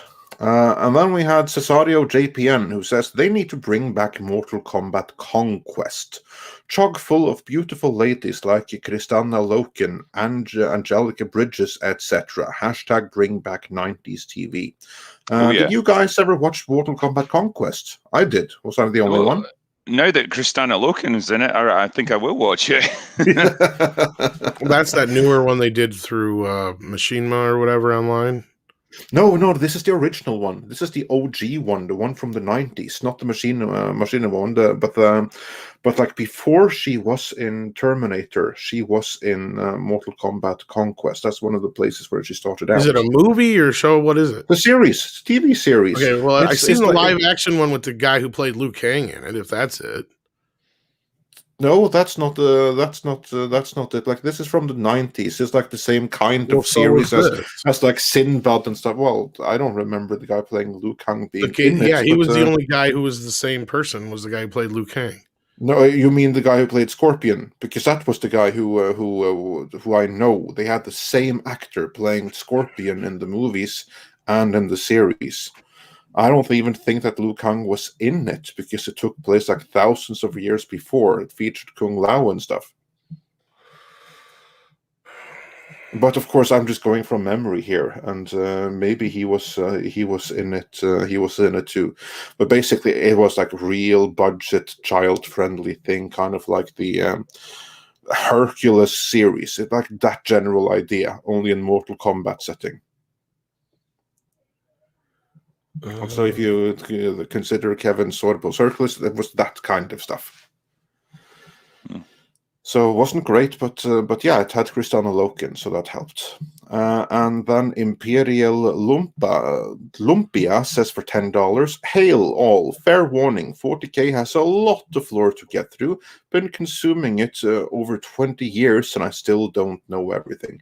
Would recommend starting with Mr. H's playlists for a brief intro. Yeah, that might be a good idea. Drinker, are you into 40k? I mean, I don't play the games or anything, but I really like the backstory and the lore and everything like that. It's a fantastic universe. You know, if you want to talk about like narrative depth and like the, the richness of the fictional universe they've created, like, man, that takes some beating. And they're always adding to it. You know, they're always bringing more stuff in. So, yeah, I really like it. Yeah, indeed. And Mr. Tickletrunk says, my heart was spinning to industrial metal music like the Johnny Cage versus Scorpion fight scene in the original Mortal Kombat film during the trailer. And Robert says, Mr. H was giddy over the trailer. It looked so good. His reaction to the new guy, Cole, needing a Star Trek red shirt. Cheers, mate. So, yeah. And Tiberius Monk says, the MK trailer surprised me by embracing the mysticism and lore of this franchise fully. Also recommend producer James Wan's video commentary. Amazing. Oh, I have to check that out. I was to where there was one. So, cool. James Wan is a great filmmaker, so him producing is always a good sign. No, I was wrong. You were right. He wasn't in that.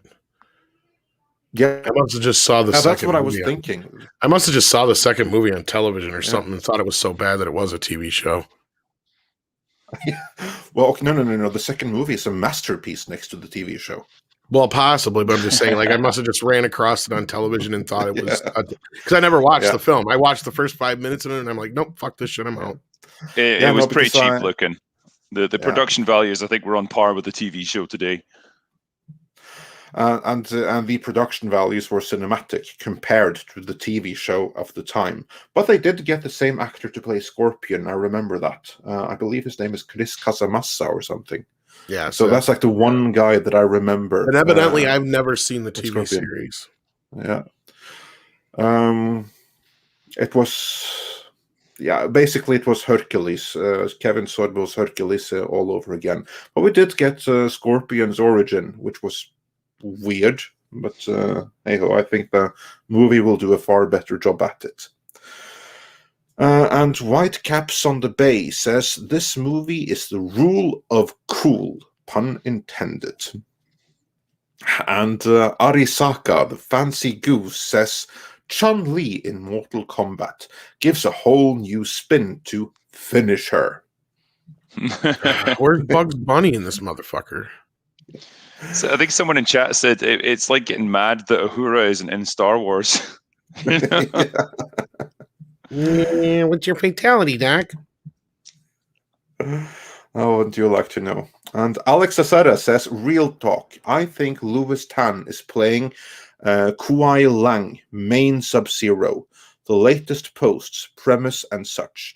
Oh, I recommend Berserk, the manga to Andre. It's Evil Dead meets Game of Thrones with a dash of Conan. Okay, cool. I shall add it to the list.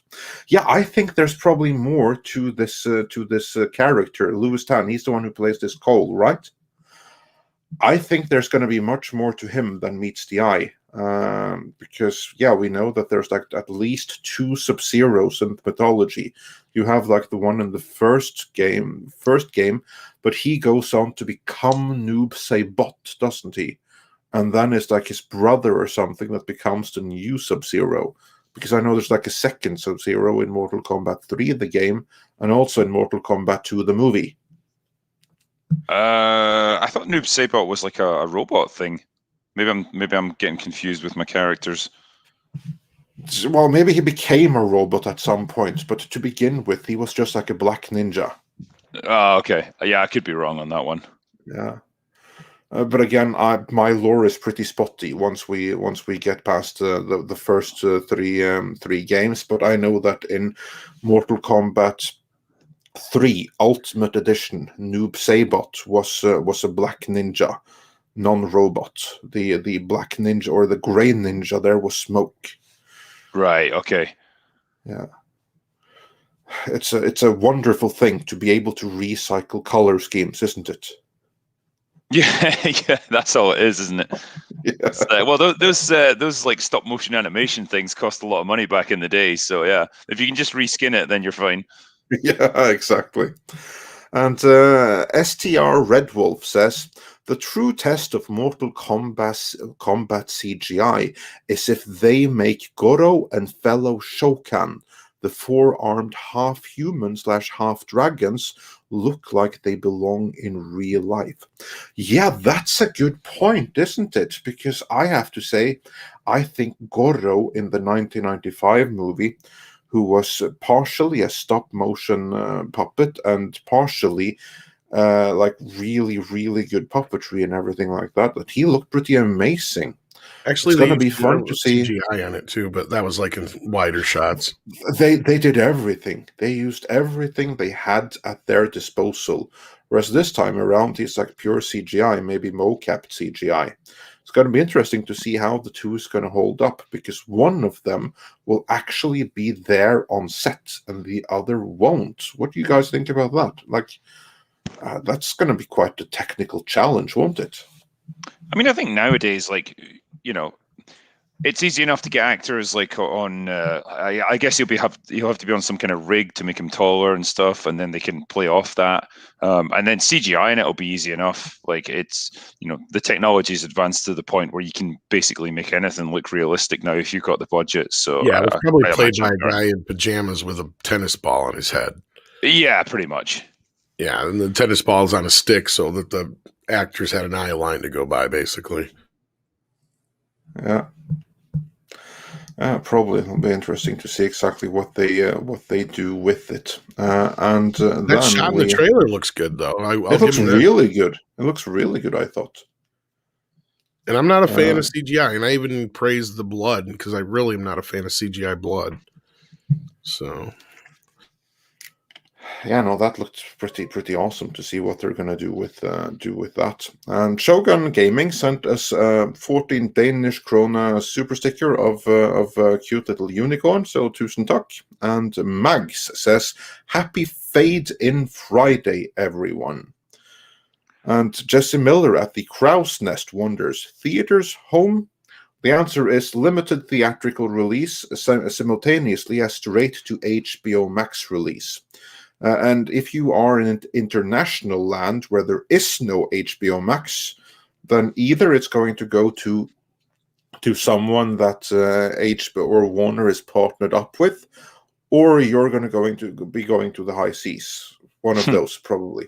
It's going to be loads of people on the high seas, I think, around the world, because HBO Max is only in some limited territories yet. Is it in the UK yet? HBO Max? No, it is not. Yeah, exactly. There you go. Yar! I can't be waiting for it, mateys.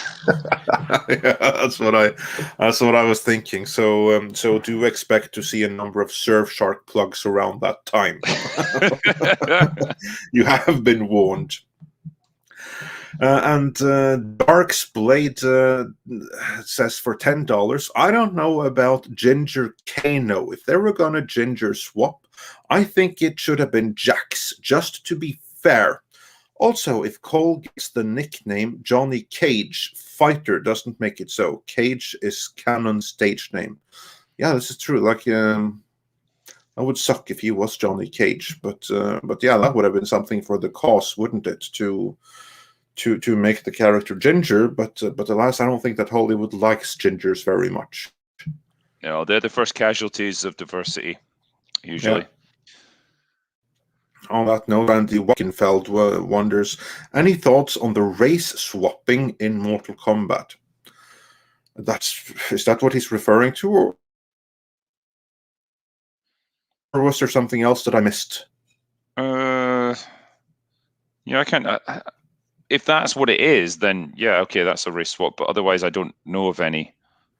I don't think of any either. Yeah, no, I didn't. Well, they kind of made it a new character on its own in a weird way. Yeah, so there's no race swapping there if it's a new character, but different kind of thing. Yeah. Instead of making him an actor, they made him an MMA fighter. So, I mean, there could have been worse things. I get it. He's the one white guy. I mean, as far as the good guys go. So, I mean, I can see the point, but at the same time, I'm not as worried about it. I'm not as attached to a character like that as, say, Superman or something like that. But I do understand those who are. So I don't want to, say it's not a big deal if it is. When I see the film, if I see the movie and it's like, well, they could have just had Johnny Cage in here, then I'm going to be, whatever. But I mean, if this is a completely different character and there's more to this character and the world's open for a Johnny Cage in a possible sequel, then cool. Is Johnny Cage necessarily a gotta have character? I mean, that's a good question. I mean, historically, the character is important because you know, it's kind of the basis for the whole game in a sense, because that was supposed to be Jean-Claude Van Damme. And that was kind of the whole, what was the impetus for the game to begin with, was going to be a Van Damme game, and he backed out of it or whatever happened, and they just went and turned it into its own thing from my recollection. Somebody correct me if I'm wrong, but yeah, I don't know. And then somebody did bring up, are they going to have Van Damme pop in a cameo as Johnny Cage or something? You never know. Maybe that's what they'll do, is something like that. Maybe they'll have some fun with it. Do I miss the character not being there? Sure. But do I care as much as, say, like not having, you know, like, a superhero in a Justice League movie that I like? You know, I kind of look at it like that. So I didn't get the Flash in this Justice League. Maybe he'll be in the next one, kind of thing.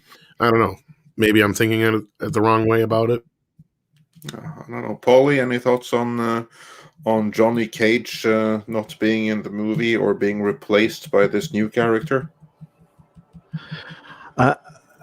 You know, race swapping is a touchy thing, right? And, you know, going both ways, because it's like you want the right type of I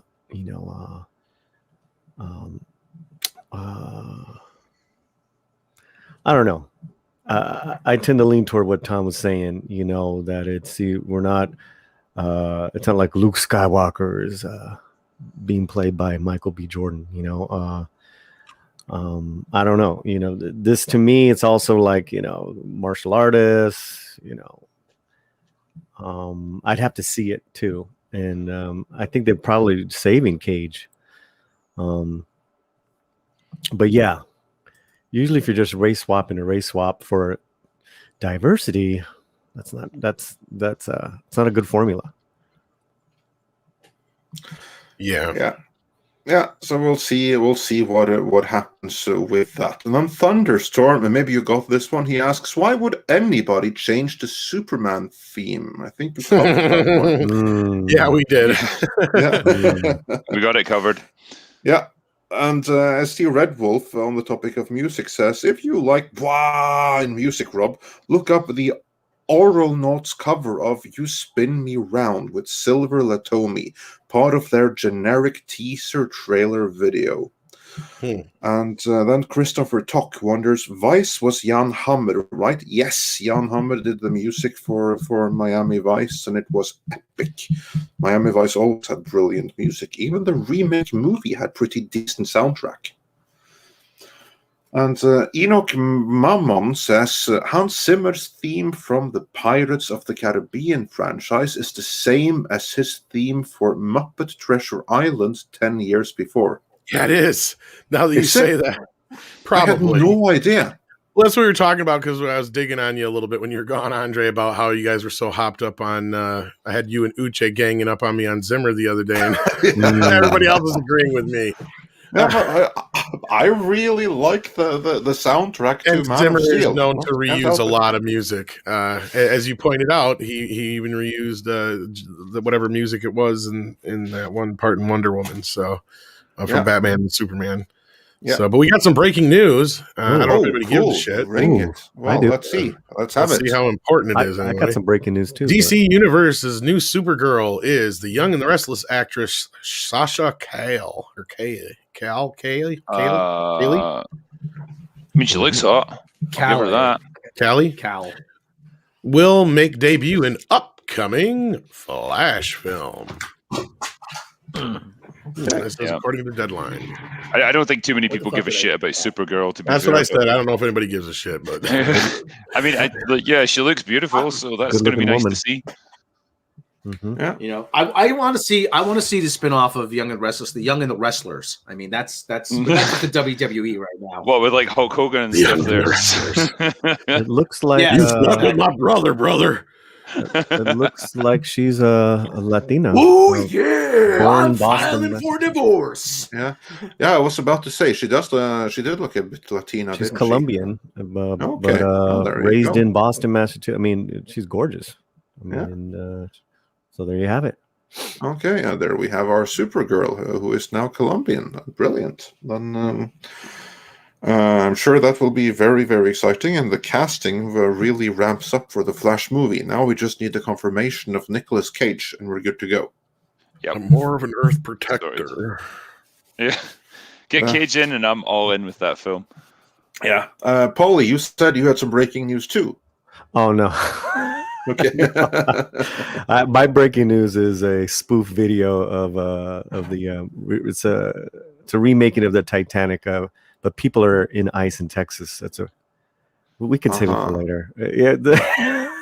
Sorry, guys. I saw it, and I don't know if it'd be in good taste. Oh yeah, I mean, it was yeah, dude. It's let's carry on. I was nudged by some of the people in the chat. Only other thing I'd be worried about is if speaking of music, we'd probably get nailed for the soundtrack. No, you totally have to kill the sound, but like that's what makes it so funny.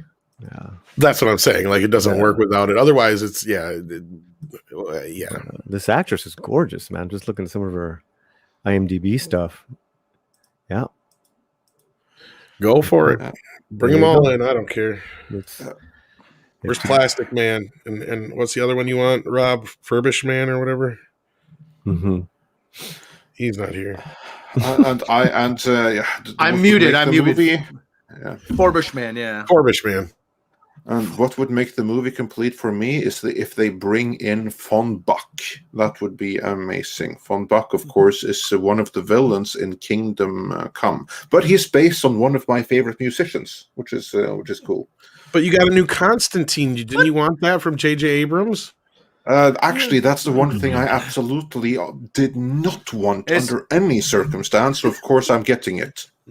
Is that one of the guys from Rammstein? I mean, is that you are not completely wrong. Von Buck is inspired by Milan Fras, who is the frontman of Laibach, and Laibach is the precursor to Rammstein. Okay, the T in Rammstein is even taken from Laibach's logo, which is the Celtic cross. Everyone in the chat, I want you to note the day and time where Andre said I was not completely wrong. Okay, so that's doesn't happen often. Yeah. So to everyone wondering, there's a strong link between Laibach and Rammstein. I mean, Laibach even did a cover of Rammstein, so that's cool. Yeah. Nicholas H gets it. And on that note, Tom had to remind me that we are indeed getting a new John Constantine, courtesy of J.J. Abrams. Drinker, did you hear about this? I knew nothing about that whatsoever, so this is news to me. Wow, like there's no limits to the number of franchises that JJ can ruin. Truly, he is a man of great ambition. Like we keep saying, he's a cultural locust. He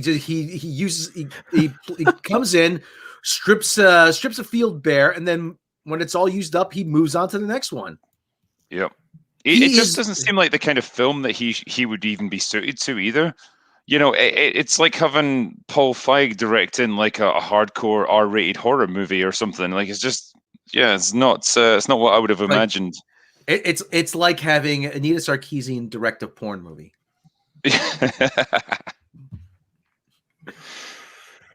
Yeah. So we don't all like my politics. Don't buy my book. Done. Hey. So anyway, why didn't you buy my book? You told me not to. You'll have no problem from me on that one. Yeah. No, but here's like the thing. I actually like the character John Constantine, and I'm really excited about who's going to be playing him in Netflix Sandman series. I so hope that it's going to be, I forgot his name now. What's his face? The one from Kingsman. He also did the voice in the audiobook. Is it someone Egerton? Taker? Yeah, that's the one. Yeah, he'd be perfect. So I seriously hope that he is the one that they have for the Netflix Sandman series that they have stubbornly refused to announce yet. That is who's playing Constantine. They've announced pretty much everyone else, including the gender-bent Lucifer in it. But yeah, we will be getting 2 new Constantines. We will be getting 1 new Constantine for Sandman and possible sequels there, and later seasons and everything. Plus, we will be getting a new Constantine on HBO Max, and this then would be J.J. Abrams' Constantine. Now, we don't know much about either this series, other than that it's from J.J. Abrams, so that should tell you pretty much everything you need to know right there. So, like, abandon all hope right away. And one of the first things that they have announced is that they haven't. Well, actually, I've heard rumors that they have cast the actor, so they probably already have, but they haven't gone public with it. So what they've gone public with is that it's not going to be your traditional Constantine. He's also not going to be from American, but he may be British, but he's going to be of Black or Southeast Asian origin. Of course he is. So, The thing is, it's going to be irrelevant. You're not going to be able to see his face anyway because of all the lens flare. Yeah, there is that, but still, then they've made some pretty hefty changes right there, and I could deal with that alone if the rest was going to be okay. But since it's J.J. Abrams, you kind of like already know that it's not going to be. What they said was that they were looking for a Reza Aslan type. Why not just get him? Yeah, I was thinking that too. If you're looking for someone like Reza Aslan, why not just get him and right off the bat and be done with it? I heard one time someone say it's all about in Hollywood. Who do you want? Who can you get? Who's available? Like for let's just say for Tomb Raider. Yeah, we want Angelina Jolie. Cristiano Loken is available. We can get Anna Nicole Smith. Yeah, God rest her soul. That's the pecking order. We want. You can. It works for everything. We want Martin Scorsese. We can get, Robert Taylor Johnson for a director. We can get J.J. Abrams. He's available. So, fuck it. I think the best example. I just butchered that fucking joke. Damn it. Well, the better joke there would actually be the casting of Wolverine. Let's just say that Hugh Jackman, he was not their first choice, or their second, or their third, or even their fourth. But he was the one they could get. That's exactly turned out all right in the end, ultimately. Yeah, it did turn out. Who Bryan Singer thought was sexiest, probably. Maybe. There was Joe Gray, what's his face or whatever, who's going to be originally, and then didn't Viggo Mortensen turn it down too? But look at Doug Gray now in Batwoman. Yeah. And he also wasn't even like the first choice. He was like they were going to have Danzig originally, weren't they? Was they going to have Danzig originally? I do know that Hugh Jackman, when he was eventually cast, he had something like 3 weeks to prepare for the role, and clearly couldn't get into anywhere near the kind of shape that he needed to. But they were just like, "Oh fuck it, just put him in anyway." Nah, he's a lean. When he was preparing for the role, he told Stephen Colbert when he was preparing for the role, he'd never seen a Wolverine. They don't have Wolverines in Australia, so he thought it was a wolf. So he started growling like a wolf. And Bryan Singer said, "Cut! What the fuck are you doing? That's I'm being a Wolverine. I'm acting like Wolverine, like the wolf. Come on, Wolverines don't exist. Yeah, they do. Get your ass to the zoo and go look at one, okay?" Well, I think the biggest problem he had as well is like Wolverine's meant to be really short. I think he's like 5'6" or something, whereas Hugh Jackman is this huge like 6'4" guy. And so like, so like the other actors had to be on boxes and stuff when they were stood next to him just to kind of even out the height a little bit. And yeah, like you're always going to have a problem there. But obviously he kind of made the role his own over the course of like 10 years. Also, it's like a fun story with the name Wolverine. Because, as you mentioned, Hugh Jackman, he thought it was like a wolf-like creature or something. And can't really fault him, because the same thing happened in Norway, too, in the early 80s. Because that's when we first got, like, the comics in which Wolverine appeared. First one being in the Incredible Hulk before he got like all his X-Men stuff like that, right? Then he appeared in, I believe it was the Incredible Hulk issue 180. It's like when he first appears, and he has like his towards the end, and then he has like his major appearance in the Incredible Hulk 181. Now, both of these issues were released in like one Norwegian comic in 80. 81, 82, something like that. Anyway, I got the back issue much later. But anyway, the fun thing then is that the translator, the one who translated the original American version to Norwegian, we do have Wolverines in Norway, but there's nothing wolf-like about their name. So eventually it went completely over his head that a Wolverine is what we in Norway call a jerv. So he made up a name. And if you take, he basically, okay, Wolverine sounds like this, so I'm going to translate it to this. So in his first appearance in Norwegian comics, Wolverine was called Ulvinnen, which means, if you translate it back to English, the wolfess, the female wolf. Because that's what the translator thought that the name Wolverine sounded like, a female wolf. So he was like, all right, that's lame, but hey, they're comics, so I'm just going to go with it. So in his first appearance, Wolverine in Norway was the female wolf. They fixed it later on, but yes, more people were confused by that. Well, go ahead, Rob. Parts of America, they're called Bearcats. You know, Bearcats. Yeah, Bearcats. I want that. I want a Bearcat. You know, like Cincinnati University, it's Cincinnati Bearcats. So I want a Bearcat. They sound cute. But of course, besides Dogre, and then, you know, as I also said, Vigo turned it down. There was another person who turned it down originally too. Yeah, Russell Crowe was to here as well as Glenn Danzig. We almost had playing the film. That was who Fox wanted, and Richard Donner, who was originally going to make a Wolverine movie first, wanted. But fortunately for us, it would have took a year out of his life, so he said no. Well, at one point, they wanted Bob Hoskins too. And Bob Hoskins is also an original. Now, he would have been a better one because he actually would have looked like what, you know, it should have been. I vote for Nick Cage. I just want Nick Cage to play everyone. More of a mutant protector. Seriously, though, I mean, Wolverine's the real life animal. They're vicious, and they eat like an ungodly amount over their own body weight. I mean, they could devastate a herd of cattle like within a few weeks. I'd take a 1970s Nicholson.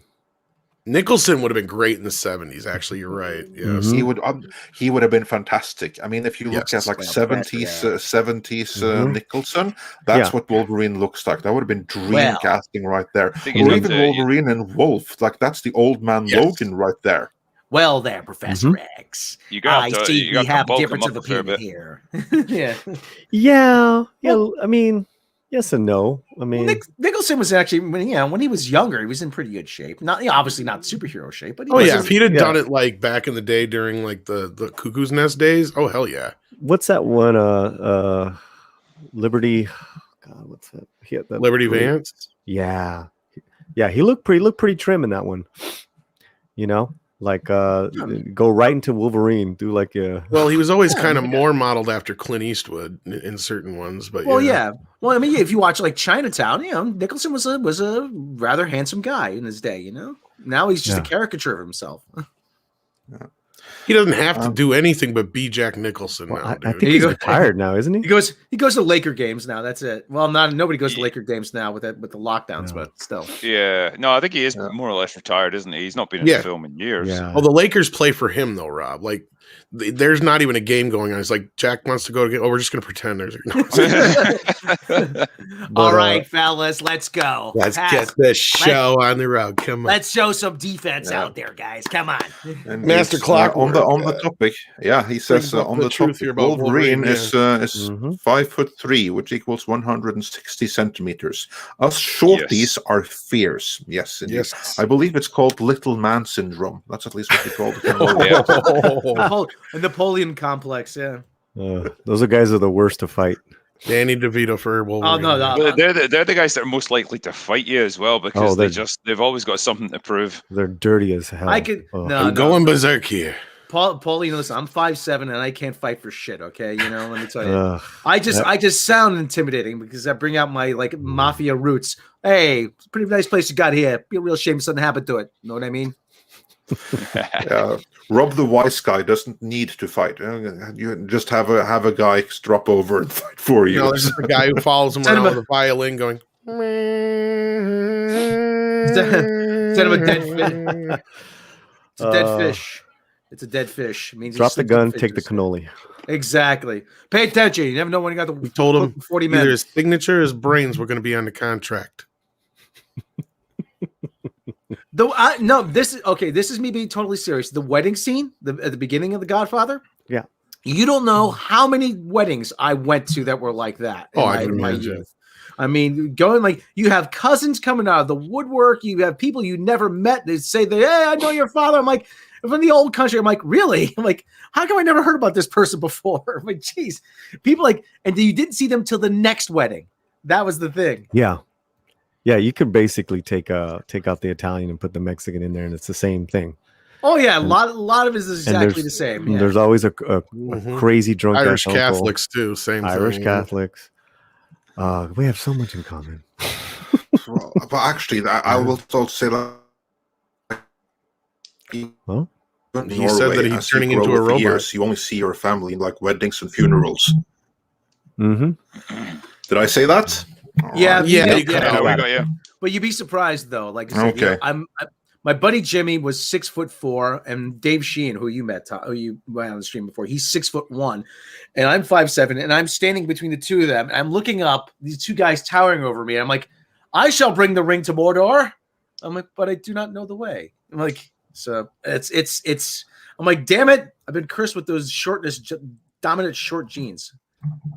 All I wanted out of life was 5'9", and I underachieved at that too. Damn it! You're my Samwise to my Frodo. Oh.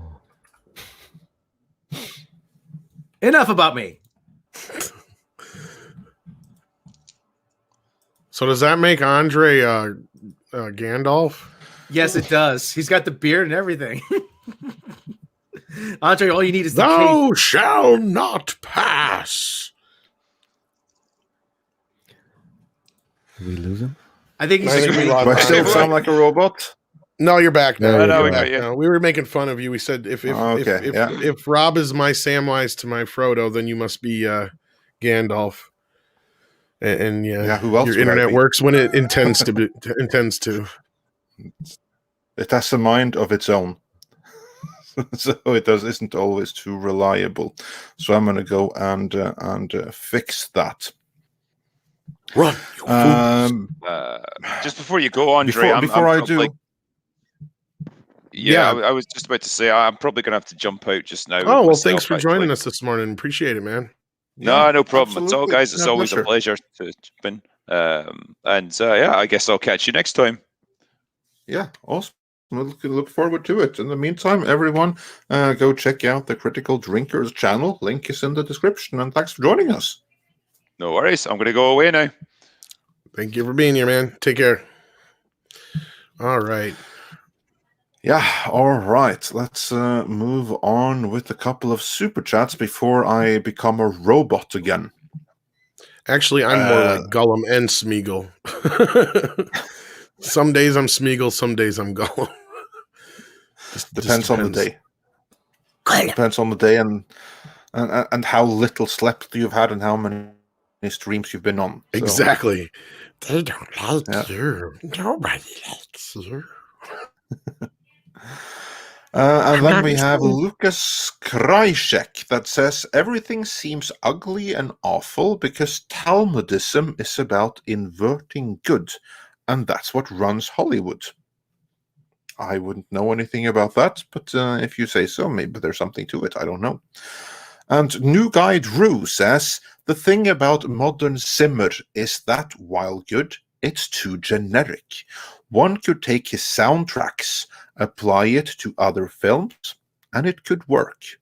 Indeed, I agree, and I appreciate those who like it. I get it. It's not your typical score, but outside of the Nolan films, it just doesn't work for me, and I don't find it musically appealing.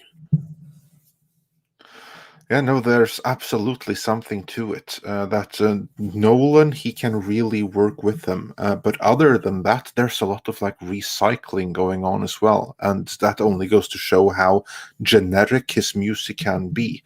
And you even have like fan movies that recycle his scores. So yeah, it is very good, but pretty generic. There's no two ways about that.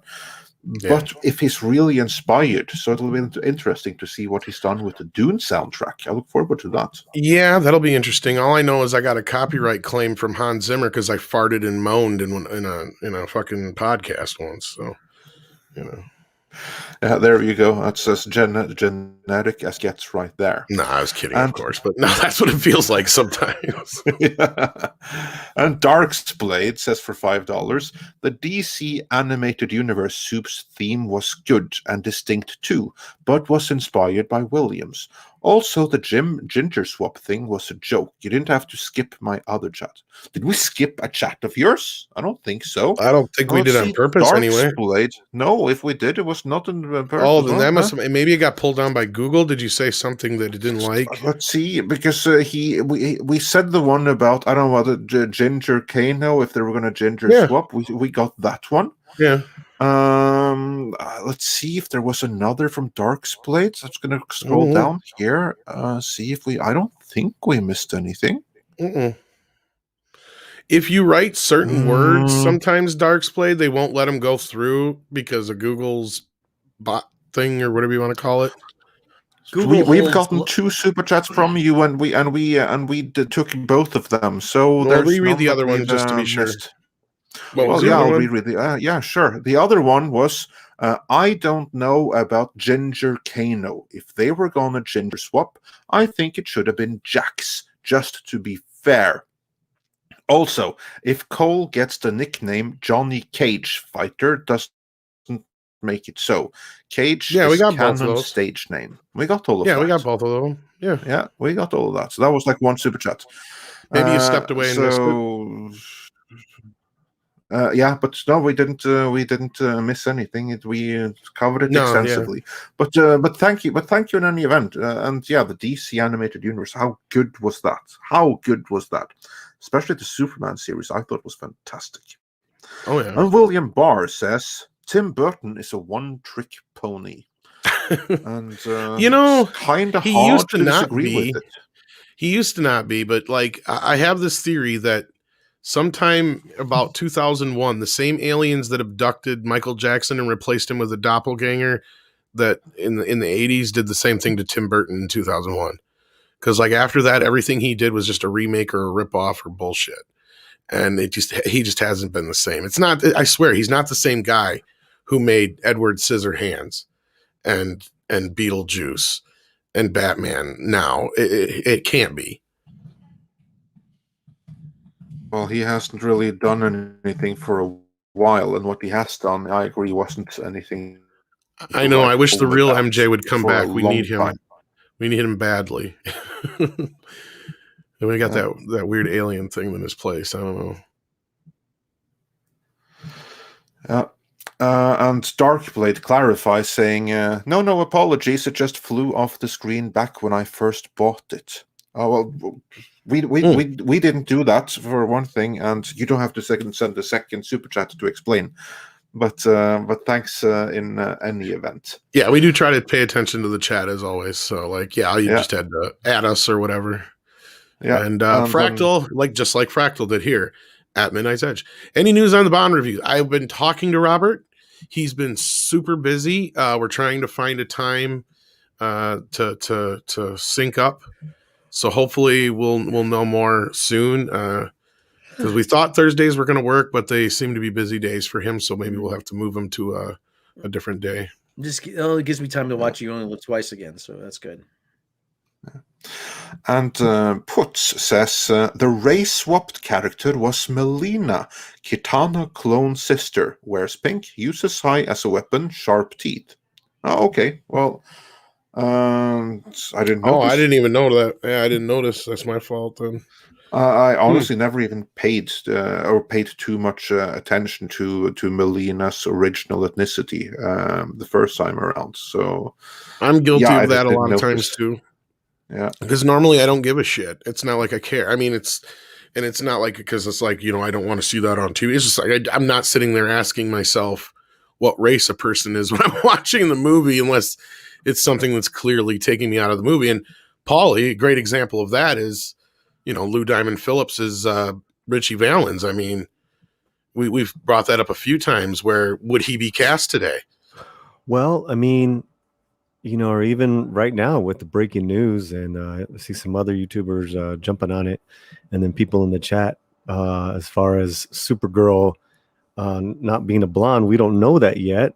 Let's see how this actor does. There's wigs and hair dye. There's wigs and hair dye. Anna de Armas. Well, you know what? Marilyn. Please don't let us let us never forget the atrocity that was Sue Storm in the 2005 Fantastic Four movie. I mean, like Jessica Alba, that was from reshoot too. But she's not a good actor. No, I'm not talking about Kate Mara.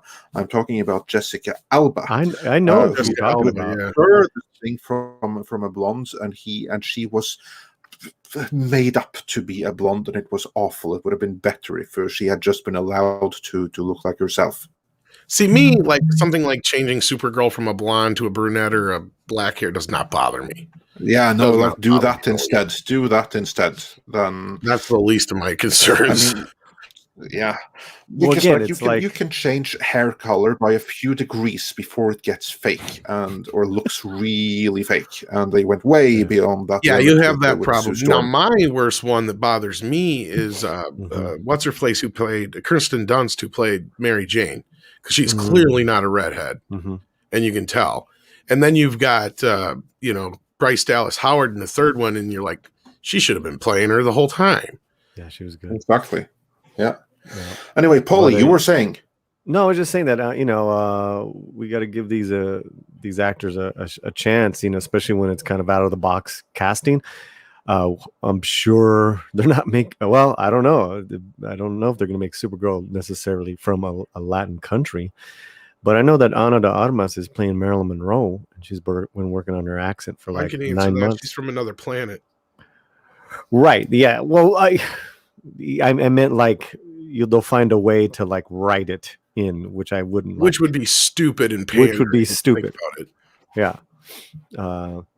So yeah, and Jessica Alba is playing Marilyn Monroe, and I'm sorry, Ana de Armas, and Jessica Alba was, to me, she's just not a very good actor, so it just made it even more cringe,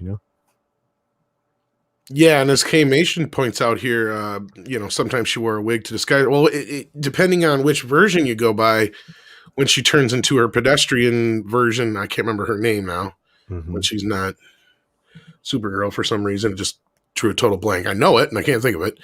But when she switches her identity, that was what I loved about Supergirl from 1984 with what's her face? Now I can't remember anybody's name. Helen Slater. Helen Slater, where like how she changed her. She just walked past shit, and then 1 second she's Supergirl, the next minute Kara Danvers, is that it? Linda Danvers, one of the two. Yeah. And then all of a sudden she's like got brown hair, glasses, and wearing her school uniform. It's just like, how does that shit work? She's got the magic of spinning like Wonder Woman. I love all that. Yeah. That's not good movies, but it's good to make fun of. Linda Lee, that's her name. Linda Lee. Yes. Script Doctor had a couple of identities there. And back to the topic of Mortal Kombat. Hyper Guyver 2 says, let's be honest, we just want to see Goro get punched in the wang again. I think you need That'd be Johnny funny Cage if for have that. a callback to that. Oh, man. I mean, there's a good how question. amazing is that? That was a character's special move in the game. Yes. There's a question I got for you guys. Is there any like callbacks to the original film that you guys want to see, besides something like that? In To the original film, not the game, but the film. Yeah, like a little nod, Hmm. because that obviously is if they were to do the dick punch, that would be a clear nod to Goro. That'd be a clear nod to the movie. Yeah. If it's to Goro, it absolutely would be to the movie. Yeah, That's what I'm saying. Like, I'm just like, is there any yeah, little things yeah. you'd like to see in there, just to kind of like a wink to the original?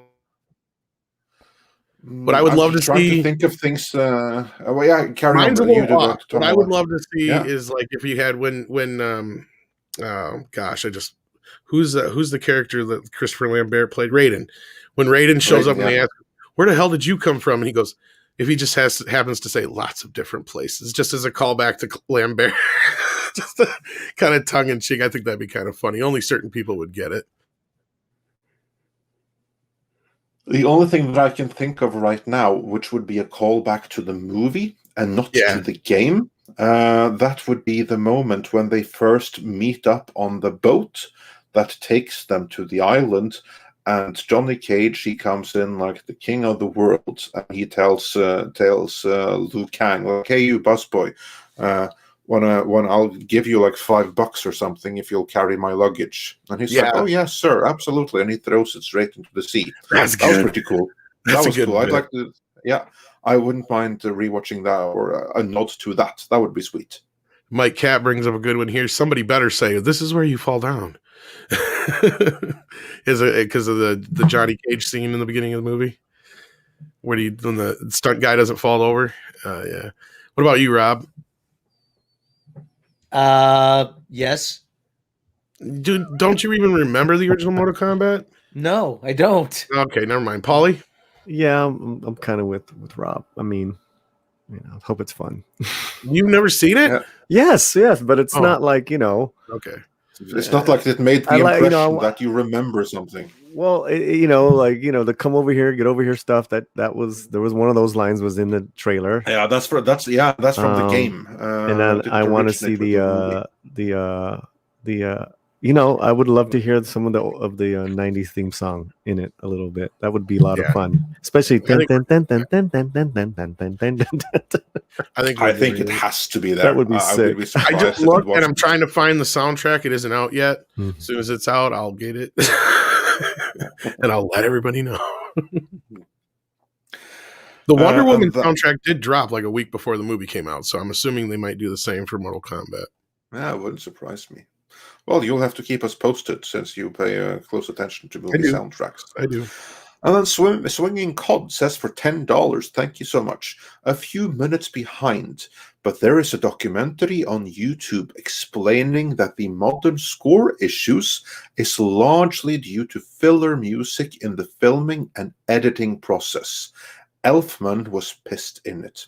I have seen this documentary, and it is a fantastic one, and I agree. I don't recall what its a precise name, but basically, it's if you just go to YouTube and you look for why does all movie music or movie scores sound the same, then you'll find it. It's a fantastic one, and basically what they say is that the reason everything sounds the same is that, or like so much of the music is very generic, is that the composers, even Hans Zimmer, isn't allowed to fully express themselves more often than not. And you have like Elfman in it, and he even says that temp music is the bane of my existence, I believe is his exact quote.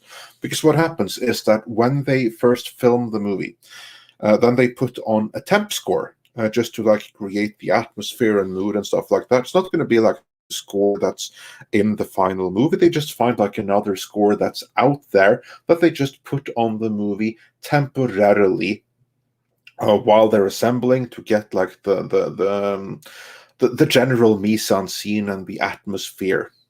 But the problem is that when they do this, the director gets attached to this temp score that was made for a completely different movie, so that it now begins to form his vision, and then he'll tell the composer not to make something that you think is going to fit the scene, but make something that sounds like this temp score that I've already used because now I'm used to it. And that is part of the reason why so much of the music in movies nowadays is so generic. And this is also cool. I remember that Taika Waititi, he even said that he had seen this YouTube video, and that was a big part of the reason why the movie in Thor Ragnarok was so unique and off-kilter. Because he was very clear that we're not going to have like a generic music here, because that video also talks specifically about Marvel movies, why they sound so similar.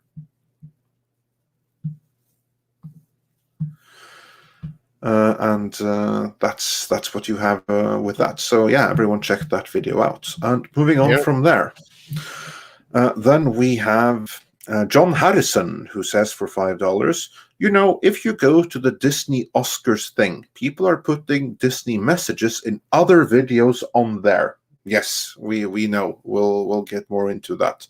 Once they close the comments on the Kathleen Kennedy video, people went to like the ones next to it.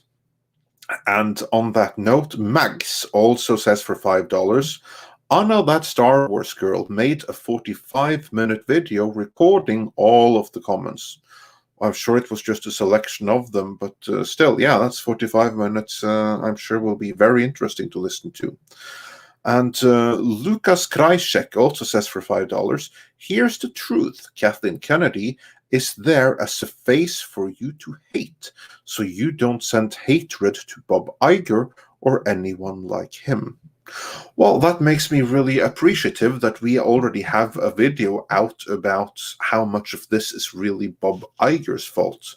That video too, I got shadow banned. I think got shadow banned by YouTube. So everyone go check out that video that we did on how much of Star Wars' current predicament is really Bob Iger's fault, because much blame there. Well, and Thunderstorm says, no Grogu, big problems me see. Indeed. And Rob, you were trying to get the wood in edgewise there. Well, just the thing, though. Yeah, she may be like a lightning rod, keeping the attention away from Bob Iger. But at some point, even Bob say, "Oh, come on! How many times do I have to clean up your messes, Kathy? Come on!" I mean, there's only so much you could tolerate, really. And if she's dragging the entire company down with her, yeah, at some point, it's gonna be an issue to just her continued presence. So yeah, it'll be interesting to see how long they can do it. And moving on from there, the gay rascal says, burn those bridges and the toll booths that make money, those two. Now, that appears to be what they're doing with Star Wars right now. Burn everything that makes money. And Adam Moffat says, I would be better off with Congo Trilogy instead of Rian Johnson's trilogy of another failed Star Wars movies. Yeah, indeed. And Thunderstorm says, Rian Johnson, 5089 Star Wars development. That's probably maybe a joke there that I don't quite get.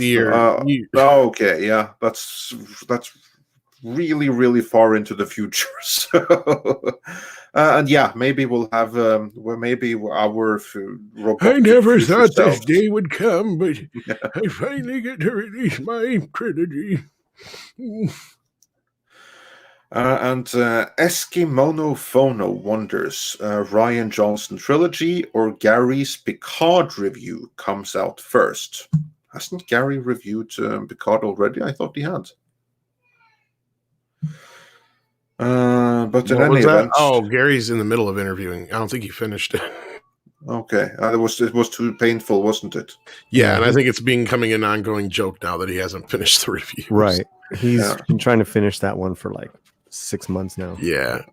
Yeah, that's kind of like us with our WandaVision reviews that were 2 episodes behind, and who knows if we'll continue them. Did you guys see the newest episodes yet, or checked out completely? Of WandaVision? Yeah. I haven't seen the last 2. Yeah. Same. I saw last week's, and I'm just like, come on, this TV shtick is getting old. Just get to the point already. In this most recent episode, they had gotten up into Modern Family territory. Which I never watched, so that helps. Yeah. Jeez. And then there was something that they had billed as a huge reveal. It was a complete letdown. It was like one character that's new for the series that turned out to be another character from the comics that no one has ever heard about. Shock and horror. So yeah, don't hold your breath for more WandaVision reviews. We'll see what happens with it. And then Felicity Poubelle says Frank should have given her some coke before filming. Congo. Yeah, I'm not sure that would have helped, but certainly wouldn't have made things any worse. And can't bring a dead fish back to life. Indeed. That's all I'm gonna say. And Thunderstorm says nuclear energy needs more diversity for more boom. I like it when things go boom. The irony is though that because I know that in California they've like shut down like what almost all of their nuclear power plants, right? Isn't that about like Paulie? You know anything about this? Paulie, you there? Yeah. Yeah, I think that like they shut down like a bunch of power plants in California. Yeah, I was out of power for like 6 to 8 hours yesterday. It was brilliant. really, and they're doing the same thing. Really frustrating. Yeah, and they're doing the same thing in Europe as well. Like they're shutting down one nuclear power plant after the other, which for the environment is really bad policy. I have to say, like nuclear plants generally don't go boom as a general thing. But yeah, I'm not going to get too much into that.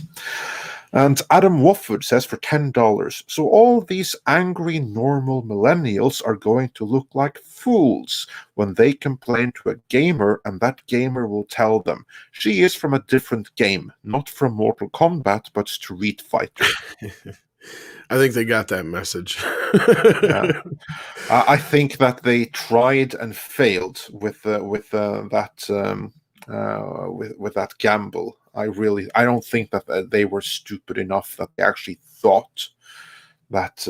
I do. I really do, Andre. I think this is. You really think that they were sincere? I think this is a clear example of what I was saying. This is what happens when you just do a bunch of diversity hires instead of actually vetting people and hiring people on any merit outside of either their sex or skin color. And what you'll end up with is articles like, why isn't Chun-Li in fucking Mortal Kombat? This is what's going to happen. And this person thought they had some big fucking gotcha. So they rushed it to the fucking press instead of, and everybody else who works above her is probably just as fucking clueless because they're a bunch of fucking hires just like her. They probably decided that, we're going to get so many brownie points on Twitter. Exactly. We're going to get so many rage clicks. That's what they thought. No, they thought they were going to bring so much attention to this thing that nobody else figured out. That's how fucking smart they thought they were. Yeah. Because you have a bunch of people who work in this shit who have never played these games before, who don't care, who are not real nerds. She even says it in her thing. She's an astute film critic. Very astute. Not astute exactly. indeed. And I would have said it was a joke, but they had to print that retraction at the bottom. If it was a joke, do you think they would have done that? No. It's clear that this person thought this. The editor saw it and was like, you got something here. And they ran to the presses with it. You know, I'll give them credit that they're at least in their embarrassment, they haven't deleted the story. But that's probably just because now, like you said, Andre, that's driven more traffic probably to that news site than they've ever had before. And that's the only Probably. reason probably why they haven't deleted it. But no, I don't think it was purposefully put out there. I think it was a big old fucking snafu. And this to me is one of the clear examples, like that Supergirl hire or a Superman hire that lady got fired and says that, oh, I know I'm a good writer. They just fired me because they're being racist or sexist or whatever. You're going to see a lot more of this going forward, I bet. And I think script doctors agreed with me on that, yeah, eventually these people are going to get weeded out. They're just not going to work out. They're going to show their stupidity on their sleeve, and they're going to get laughed out the industry, and not by the people they work with, but by the people who they're trying to entertain and inform. Well, Indeed. I hate to say it, but if KK was a dude, it would have been long gone, man. Oh, hell yeah. Hell yeah. Not only would he have been long gone, he would have been completely and utterly smeared and humiliated and blacklisted from the industry forever. Yeah. So yeah, there's absolutely some advantages there. And about the Jezebel article, Mags says, I highlighted on screen, I thought it was good. The Jezebel should be renamed as the Dumb Broad. As a woman, I approve this message. Oh, thank you. I got one better instead of the Jezebel, the Dumbbell. That one too. That one too. Indeed. But yeah, as Brad DL says, the story is probably getting them so many clicks. So yeah, it's probably worth it for them. Probably the smartest thing they did forever. Yeah, they may look stupid, but they got a few clicks that they otherwise wouldn't have gotten. So I'm sure there is something to that. And then we have Tiberius Monk, who says, let's ask the real question. This is one that you guys will appreciate. Where's Cobra Kai in Mortal Kombat? Oh, finally. Finally. I was Johnny waiting Lawrence for should be there. Cobra Kai moment with Tom. No mercy. No mercy.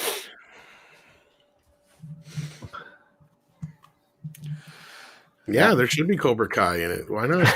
I don't know. I like those characters. I kind of like. I don't really want to see Sub-Zero rip out Johnny's spine and whatever. Johnny would Corey. kick his Like ass. that.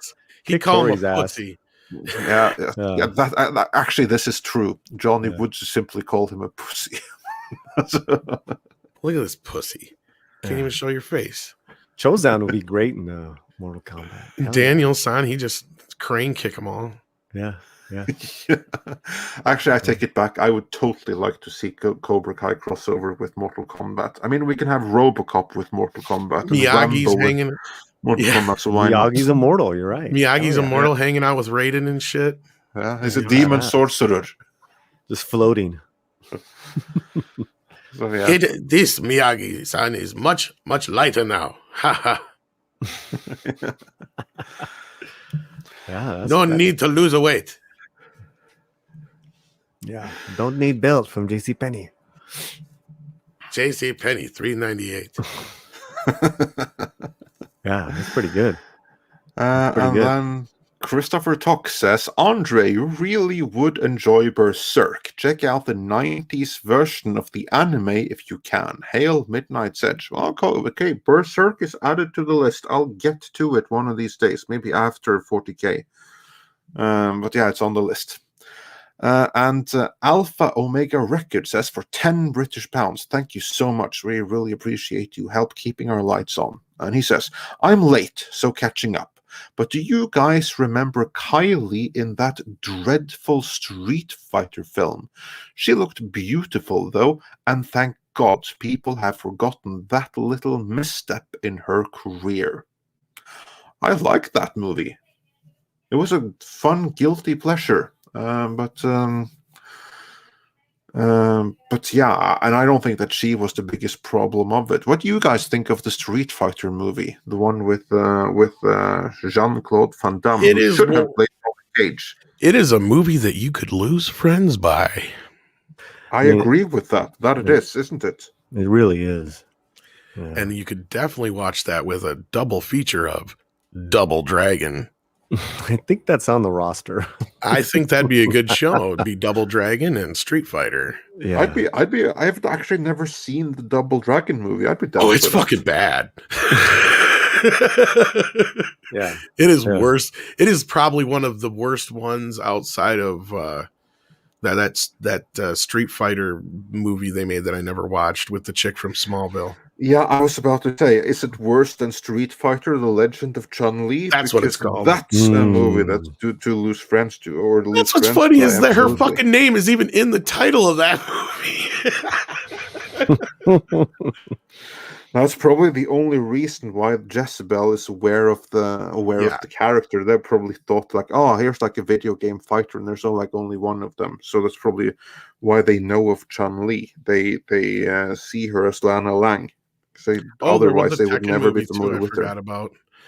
Will the new Mortal Kombat have boobs? I don't know. Will it?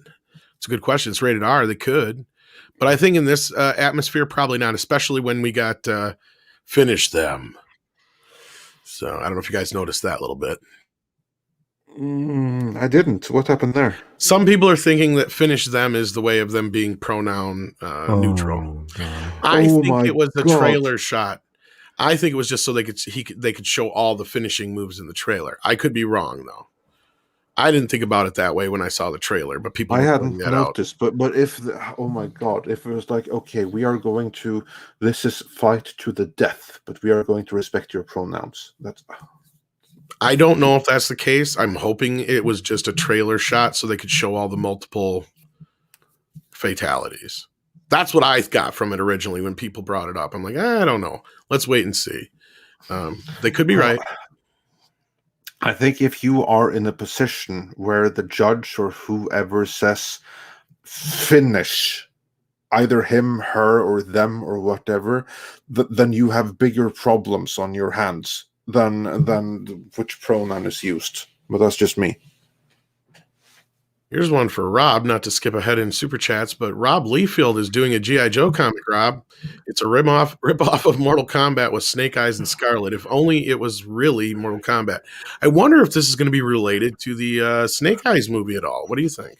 Probably. I mean, sounds about the time they would be ramping up the promotion for the And isn't that kind of what, like, yeah, something like that was all about, is like him being ostracized from his original... Well, we all get to ostracize Henry Golding. Being Snake Eyes is too hard, mate. I can't take it no more. Suck it up there, Buttercup. And Zontai reminds us, though, if it's from Hollywood, always assume the worst. That is correct. But let's not get too far ahead of ourselves. I know we had a few more Super Chats to catch up on. Did we not? Yes, we do indeed. We had... Tiberius Monk, who says for $5, name a fictional character you would like to see defend Earthrealm in Mortal Kombat.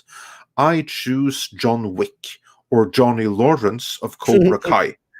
How timely was that? That was very timely. I guess if I can't already, since we already picked some of the Cobra Kai and Karate Kid characters, hell, we could use a Ninja Turtle. I don't know. Who would you guys like to see? Are they completely restricted to hand combat? Right. No. They, like, we've seen them can use tools, right? Because if so, the Punisher, if he can bring like some help along with him. I don't know why, but I'm thinking, like let's go OG, non-superpowers, all that stuff. And I would go for General Maximus. Oh, that's a good choice. Russell Crowe style. Jack Yeah. some shit up.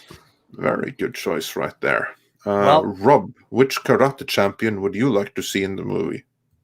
I'll give my standard answer, Norm Macdonald.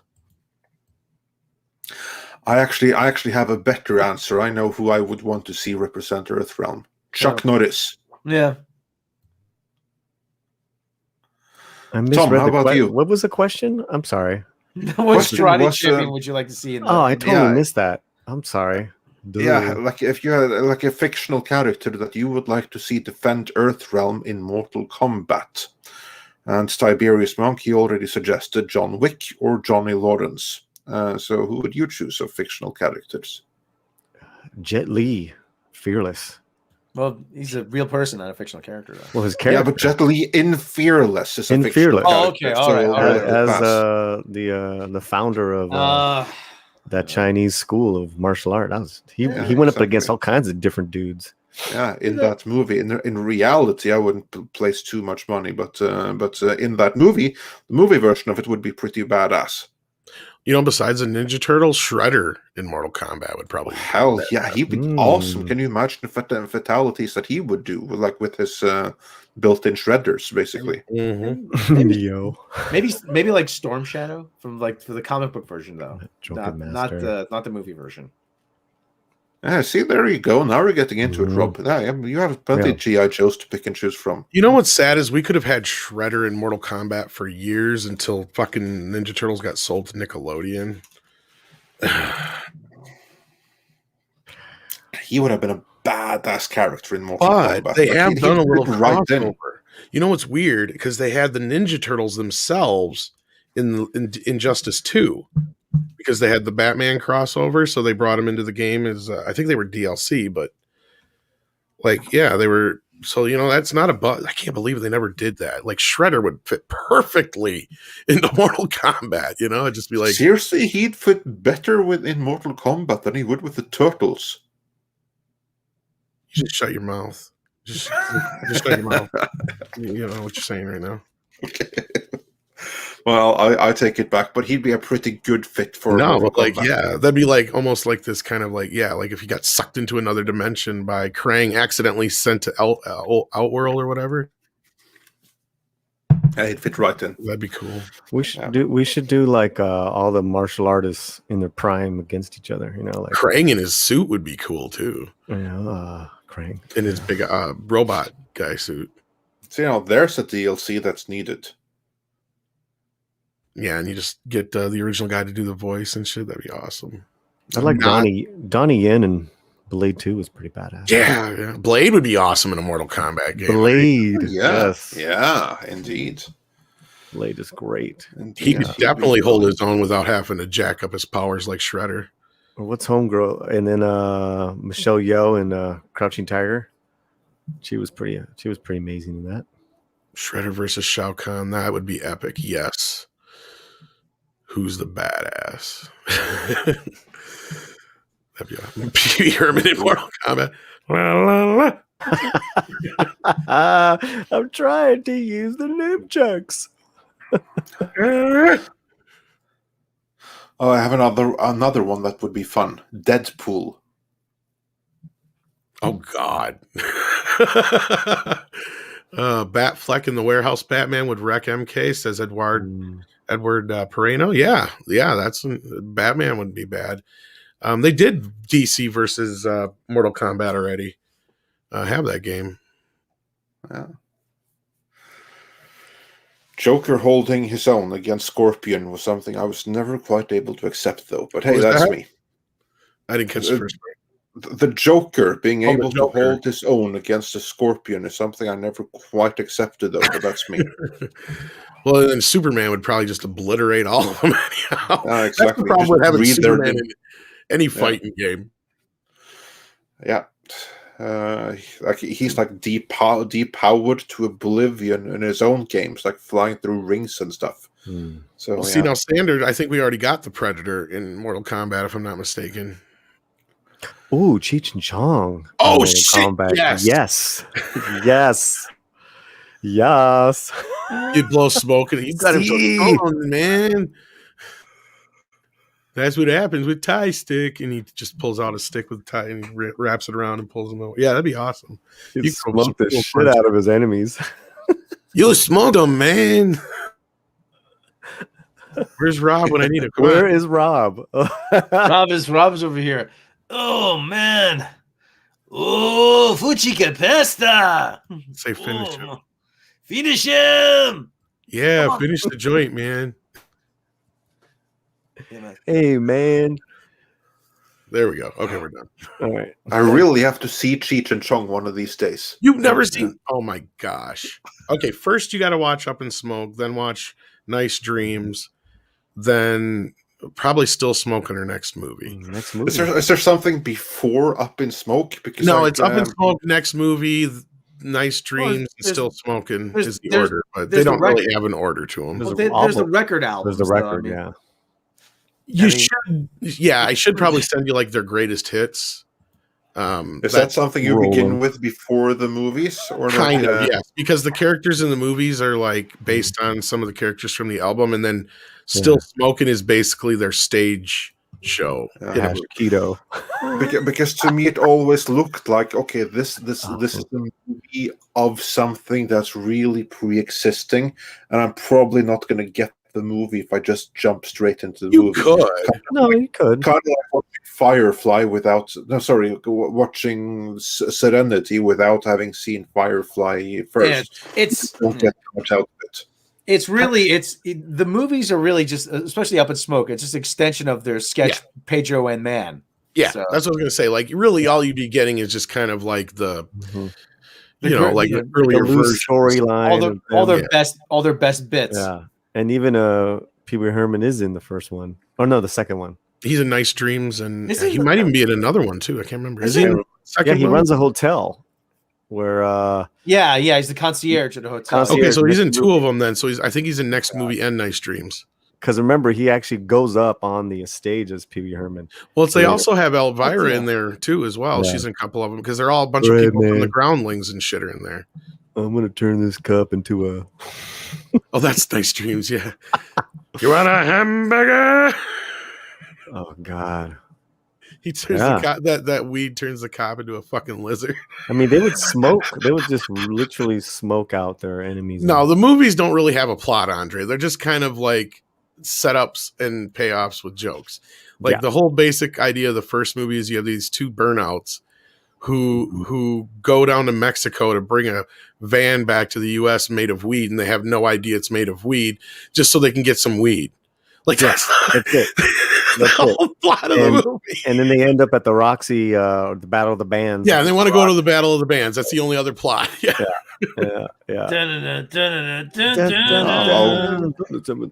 It's just more or less just their adventure, and then the second film is kind of more of the same, which is next movie. Yeah. And then Nice Dreams is kind of still more of the same, and then like I mean they have different plots going on. There's the one that's the stage show. They're supposed that's still smoking. That's like one that kind of is a little different, like because they basically play themselves, and then like they do bits, and then like the first half of the movie is actually filmed skits, and then the last half of the movie is their entire stage show. But they're the cameos are amazing because they had Tom Skerritt in the first one playing Cheech's cousin who's got a PTSD. He's lost in Vietnam. He still thinks he's at war. And Andre, he's got this patch on it. He's got this like this bot, like a what do you call it? A birthmark or something. Birthmark on his neck. Mm-hmm. And he's like Cheech is telling Chong, hey, whatever you do, man, don't look at his neck. I ain't gonna look at his neck, man. Okay, yeah, I see where that's going. Yeah. It's a lot of that type of jokes, but and it's like it's like the best bit, of course, is they're like parked in the middle of the damn road, pulled over by the cops. Well, that's the first 10 minutes. Yeah, that's the first bit of the movie, and then it's like it's just the whole bit is hilarious. Like once you get into that's like the first setup, and then once you get into that, it just kind of drags you into the movie. Yep.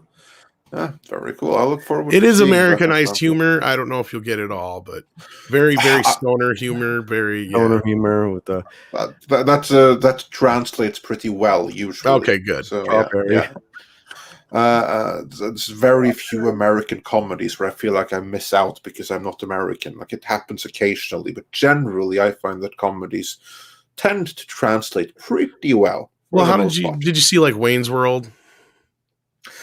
Yeah, but here's like the thing. I was too young for it when I saw it.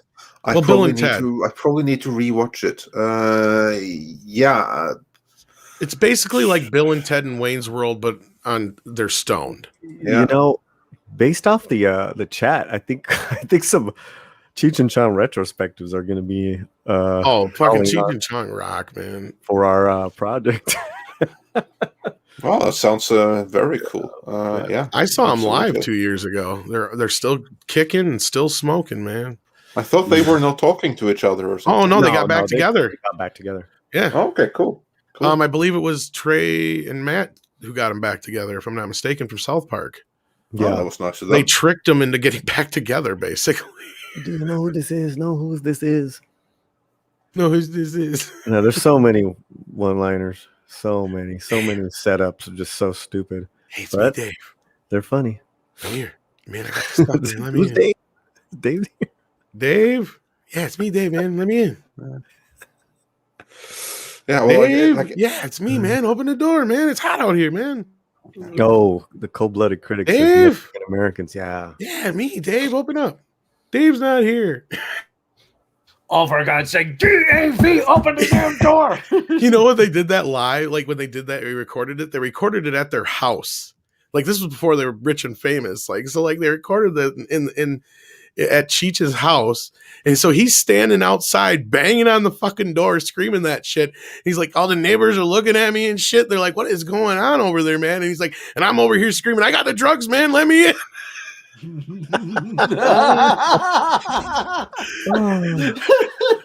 Because they just recorded that shit on a little like reel to reel with 2 microphones at fucking Cheech's house. Whenever, And sorry. they met in Canada doing stand-up. Yeah, well, actually, what they were separate acts that opened for bands. Right. And they ended up doing like a deal together one time, and they just clicked. And so from that point on, they just did their shtick together, and they're like, "We got to get this stuff down on like tape or something, man." And they did, because they didn't really have a way. It wasn't like a traditional like comedy show, you know. So yeah, it was all the skits and stuff. And then I guess his nickname came from. They said he looked like a chicharron. Yep. And you know what a chicharron is, Andre? I have no idea. You have to. It's like some food. It sounds like, but fried pork rind. Yep. Okay. Yeah. Chicharrone, Yeah, it sounded like something like that. That's where It Cheech sounded got like his, it sounded like some kind of fried food thing. And Born in East LA is actually a spin-off in a way. Well, but that was also from their stand-up. Yes, technically it was, but it's kind of Cheech's vehicle, even though Chong is technically in the movie.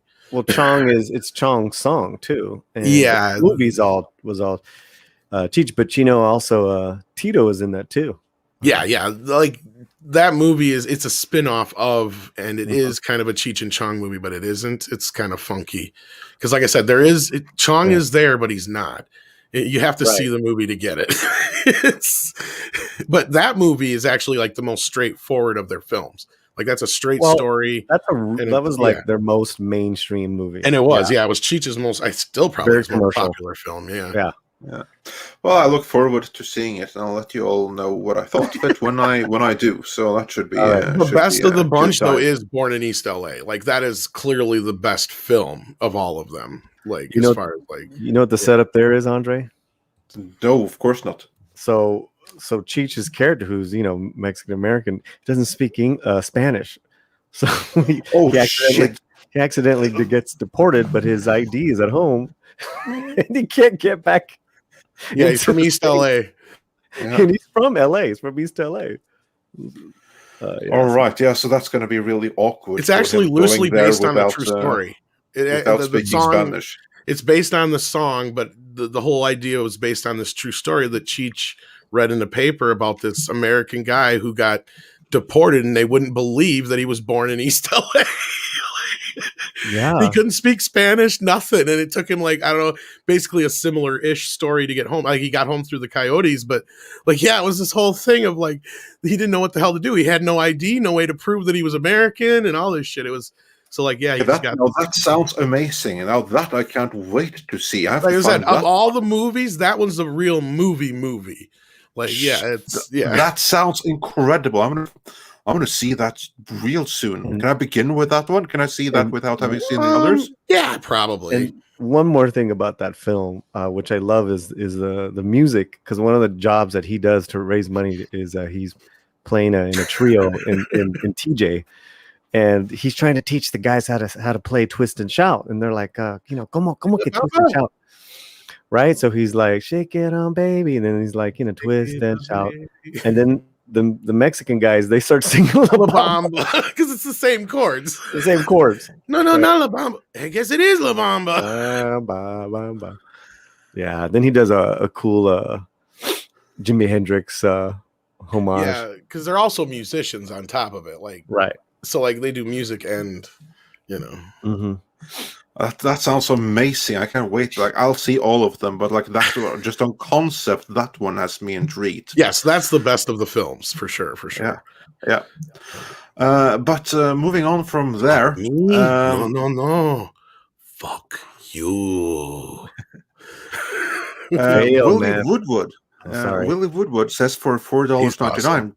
Yeah, we really appreciate Willie and everyone else here. And Willie says, "Damn, glad I'm here catching what I can. Have lots of thoughts and love to hear what you guys think.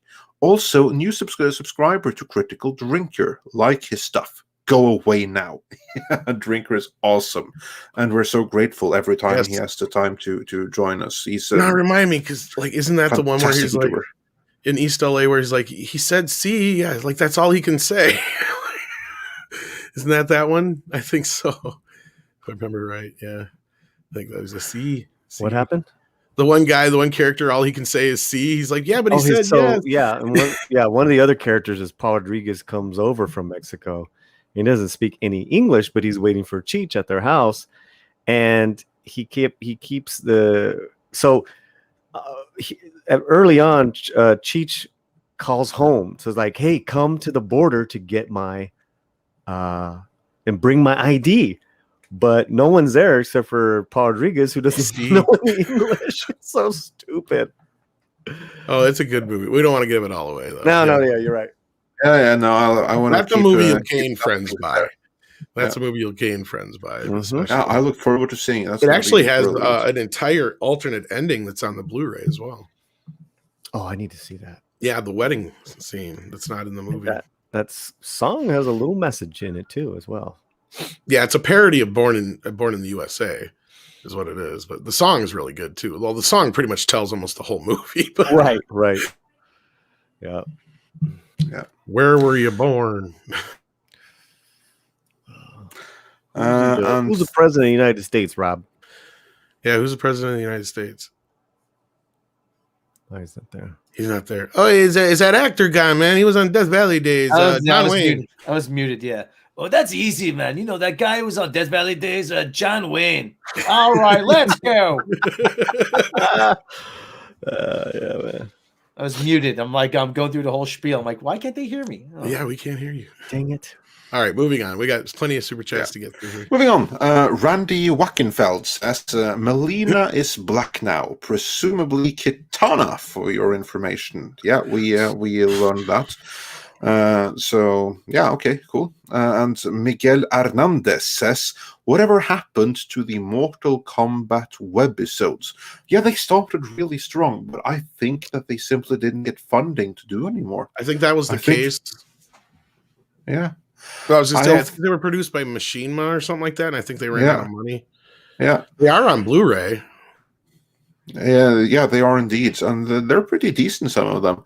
I don't think there's a bigger issue to it that they simply run out of money, or the Blu-rays didn't sell well enough and they didn't do another season. I don't think there's a bigger mystery to it than that. Yeah, because what they did is they just cut all the first part together in like a movie or whatever, and they put it on disc. And then I think they did the same thing with the second season, but that's all they got out of it. It was pretty cool. It's similar to this. That's what it reminded me of when I saw this. It was like, okay, they're kind of going with that kind of a tone almost, but not quite. I mean, it's different, but similar-ish. Yeah, because I do believe that the director or showrunner or whatever it was wanted to use that as a proof of concept for his Mortal Kombat reboot movie. That the end goal there was to do a full movie, which of course never happened. But they appear to have gone in a somewhat similar direction, because you can absolutely see the similarities between what we got in this trailer. Oh, this is and that Machinima series. Because Warner owns Mortal Kombat. So that means Machinima was licensing it. So when Warner bought Machinima, there was no reason to keep it going, probably. It must not have been popular enough. That's probably the better answer. if that's the case. Because if it was popular enough, Warner would have just kept it going because they wouldn't have had to pay the license then. Yeah, probably something like that. Anyway, it's related to money one way or the other. That something run out or something. You know, that's a movie we never got to ask Robert about that I wanted to ask him how Mortal Kombat got to New Line Cinema. I wish we had. To be what Tom is talking about is our interview with the great Robert Shea. But in our defense, like that interview came together in like 45 minutes or something. Oh, it came together in a lot more than that. But like, yeah, I mean, that's just it. You had to almost nitpick on things to talk to with Robert because guy was in the industry and he still works, sort of. I mean, he's semi-retired but produces and stuff still, as far as I know. But like, I mean, God, for almost 50 years. He practically ran New Line. I mean, he ran New Line Cinema until it got soaked up into Warner Brothers, and they basically booted him out in 2005. And he first started in 69? So 40 years at least. Wow. I mean, I don't think there's anybody else in Hollywood besides Walt Disney that you can compare to Robert Shea, and he gets so overlooked. So if you guys haven't seen that interview, check it out. I mean, that guy, he's been involved with everything that you, from your youth, from, you know, Ninja Turtles up through Lord of the Rings and Nightmare on Elm Street and everything in between. I mean, he was there. Indeed. So yeah, check out that interview. It's in the Star Interviews playlist, and that's basically film school in a box right there. So super interesting interview. Well, yeah, and I think he's a good model for us going forward, is what we're kind of talking about doing, because that's what he did. He's just like, fuck it, I'm going to do it myself. You know, like they didn't have the distribution that he needed to do what he wanted to do. So he's like, I'll just do it myself. And that's what he did. And then eventually started making movies himself because he didn't have movies to distribute. So it was like, there you go. Great interview. If you guys haven't checked it out, I do suggest it highly. Indeed. And moving on from there, Blood Dragon says, check Zack Snyder's Twitter for update on Justice League. Okay, I'm doing that right now. Let's see. Zack Snyder's Justice League will be available worldwide in all markets on the same day as in the US on March 18th via on-demand, digital download, linear, or streaming. Okay, so it'll be available worldwide then. Then it'll be and then he says platform availability will depend on each territory, with the exception of China, France, Japan, where the release dates are to be decided. Okay, so if you're in France, for instance, then you do not have, then you will not get it. I like the linear, because that means that some places are going to get physical copies first. Mm-hmm. So yeah, as we said, some places in the world aren't going to be available. That's like funny. Here, first he says it will be available worldwide, and then in the second tweet, up worldwide apart from these places. So yeah, nice one. Mr. Plague Doctor, what the hell are they going to do in Nightmare on Elm Street and Friday the 13th now? Well, Nightmare on Elm Street, I would hope that they're backing up a truckload of money to Robert Englund's house and saying, please do at least 2 more movies for us. As far as Friday the 13th go, the rights for that are in such fucking disarray right now. But they can make a regular standard Jason movie as long as they don't refer to anything from the first film, no problem. And I don't know why they haven't yet. That is completely mind-boggling to me. Yeah, that sounds incredibly easy to get around the restrictions they have there. Especially if you remember hotter, yeah. Remember, you heard like they were going to take like this writers' retreat that was going to go on like this extended writers' room thing or whatever to figure out what they were going to do like here a few weeks back or years back. I thought that was ridiculous. You don't need that. Like you need like half an hour concept. Go. It's not that hard to make a Friday the 13th movie. No, it's you can literally make it with $10, popsicle sticks, a hockey mask, and a couple of half-naked teenagers in the woods. I mean, literally, we could come up with a screen story for that in less time than we've been live right now. Oh, I've had at least a half a dozen Friday the 13th easy. Oh yeah, it's the easiest of all franchises. It would be that one. Because that's the thing, is you can introduce something just even remotely kind of like one of the concepts they were talking about was doing one in the snow. It's like, well, okay, fuck it. Why not? We've never seen Jason in the snow before. That's the thing, is like, you can still play with the woods concept even. There's so much stuff they've never explored because we got 5 movies that were all the same shit. And then they tried to do some different stuff. They got a little wacky, even though those are the ones that people like the best. And then Jason Goes to Hell. And then we got Jason X where he goes to fucking space. I mean, they jumped the shark on that one, yes, but that's some people's, not a fan favorite, but people enjoy bits of it. But like Nightmare on Elm Street is a whole different animal, though. But if I was them, all you got to do is get Robert Englund back, and it's so easy now with green screen and what we've talked about with deep fake. You wouldn't even have to put the makeup on Robert. You just have to do it once, like Gary said, and then you just have him do the thing, and you could have him shoot like probably 3 movies in a couple of weeks, because Freddy is never that in the films that much. If you really watch the movies, like he's always usually in the background. And I think I'm trying to think, the one that he has the most screen time in, I think, is Freddy's Dead, and even that is some of it without makeup. Exactly, which is when he's at his best. But we have a couple more to run through here.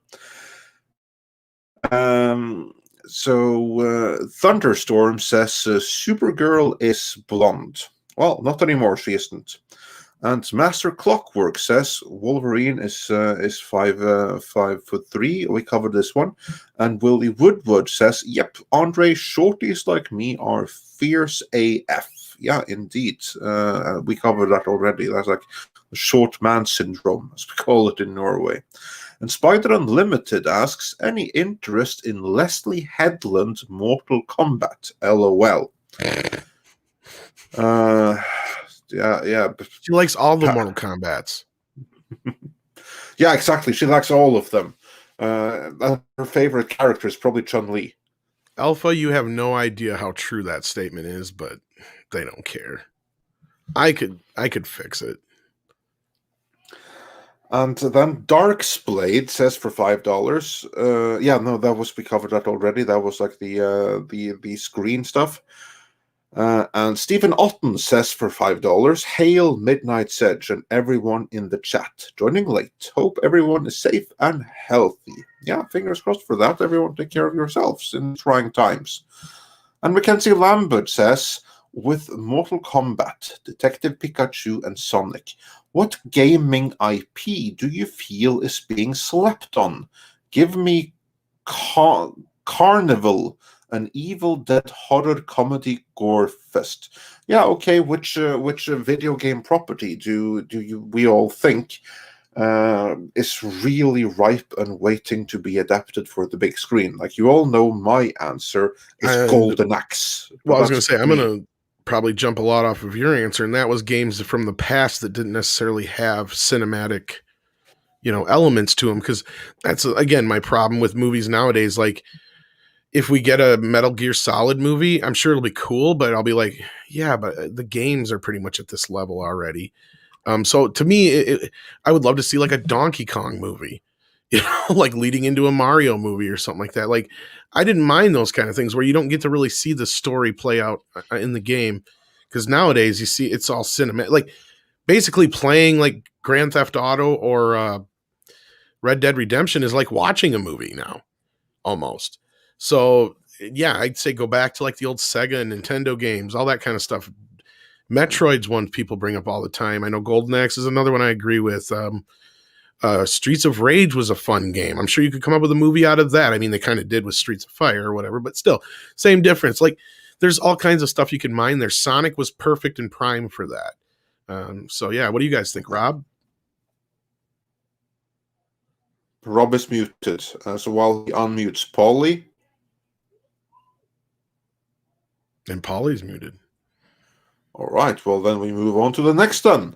I'll pick for Rob. He'd have picked Metal Gear Solid, probably. Probably, yeah. Sorry. I know him. See, he is my hetero life. Yeah. There you go. And Dyrus says for $20, Nightline once ran a story on a video game made by terrorists to attack the US. Republicans talked about it in Senate. It was a fan video made by a teen in CA of Battlefield 2 and Team America. So yes, media is that stupid. Yeah, it's unbelievable what you can make a story of when you really feel like it. That's a bad one, that it gets all that attention for something that was fan made. And then Mills says, will Mortal Kombat have boobs? I believe we covered that one. We did. Yeah. But you never cover boobs. No, ideally you don't, especially not on the beach in France. But yeah. And Dyrus also says for another $5, thank you so much. Rob Liefeld is doing a G.I. Joe comic. Yeah, we also covered this one, I think. It's a rip-off of Mortal Kombat with Snake Eyes and Scarlet. If only if it really was Mortal Kombat. Yeah, we covered that. But thank you so much for the question and the support, Dyrus. And Sontar says for $2 Canadian, if it's from Hollywood, always assume the worst. And D. Carre says, Johnny steps away, Stingray strolls in. Yep. And then he's the chubby Edward, guy from Cobra Kai. His name is Ralph, man. His name is Ralph, man. That's a Cheech Chong joke. Coming out of nowhere. Yeah, and as for fictional characters in Mortal Kombat, Edward Pareno says Batfleck, Warehouse Batman, would wreck Mortal Kombat. Grab that one too, yeah. And Eskimono Phono says Fat Steven Seagal in Mortal Kombat. He'd eat them all. Be a quick movie. And we also mentioned that John Harrison said Jet Li as the one would be good in Mortal Kombat. Yeah, absolutely. Yeah. And Darksblade said the Last Dragon's Shonuff for MK. Or for Mortal Kombat. I haven't seen The Last Dragons, but I'm sure it's probably a really good pick in any event. And then we have Mills, who also wondered, have you addressed the new Supergirl casting? Yes, we did. We did about I want to say like 40 minutes. Yeah, 45 minutes ago maybe. So yeah, we have addressed it. And 3D Honda wonders, any truth to the rumor about Robert Patz and Zoe Kravitz getting caught pumping on the Batmobile? LOL, keep up the good work, guys. I heard about that. I believe it. I believe it too. I haven't. I mean, there's no reason to disbelieve it. There's no reason at all. I mean, like stuff like that happens on set. We have someone we could ask probably, but yeah, if something like that gets out there, probably it's true. Because it's stuff like that happens more often than you would think. I mean, like even on the set of Judge Dredd, the 1995 movie, it was like a really awkward scene or moment for everyone in like the sound department when Stallone was getting it on with a female extra in the Judge Dredd helmet without switching off the microphone. That apparently happened. I am the law. Yeah. So, yeah. Yo, Adrian. So yeah, probably true. We don't know any details, but probably it's true. My old face. Yeah. And then we have our very good friend Mexican Iron Man, who says for $14.99. Great show. Midnight's Edge today and tomorrow, Midnight's Edge Studios, Midnight's Edge Streaming, and Midnight's Edge Intergalactic.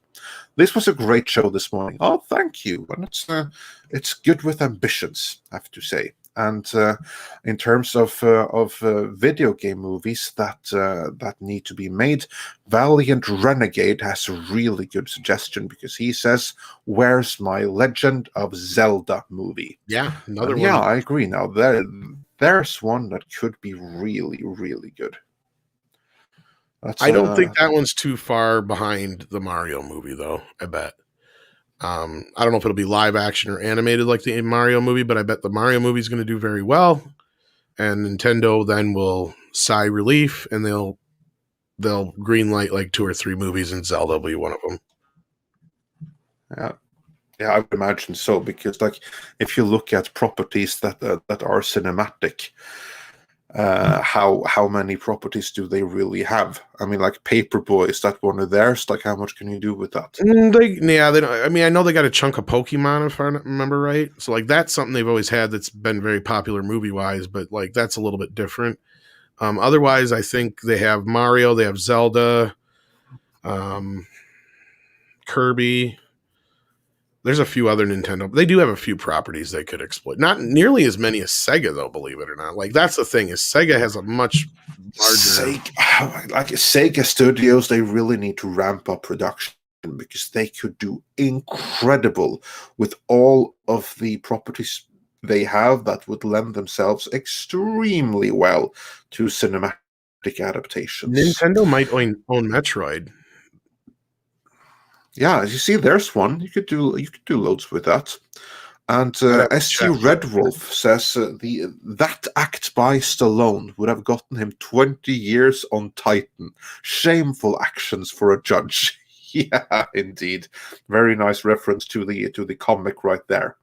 But yeah, sadly, but as you know, Stallone was never really a judge. So I was okay. And Emmanuel, a detective, says that today's WandaVision was just okay. Yeah, like here's the fun thing about that, because Disney have been trying to hype up this episode all week, as if it was something really special and a massive reveal or something in it.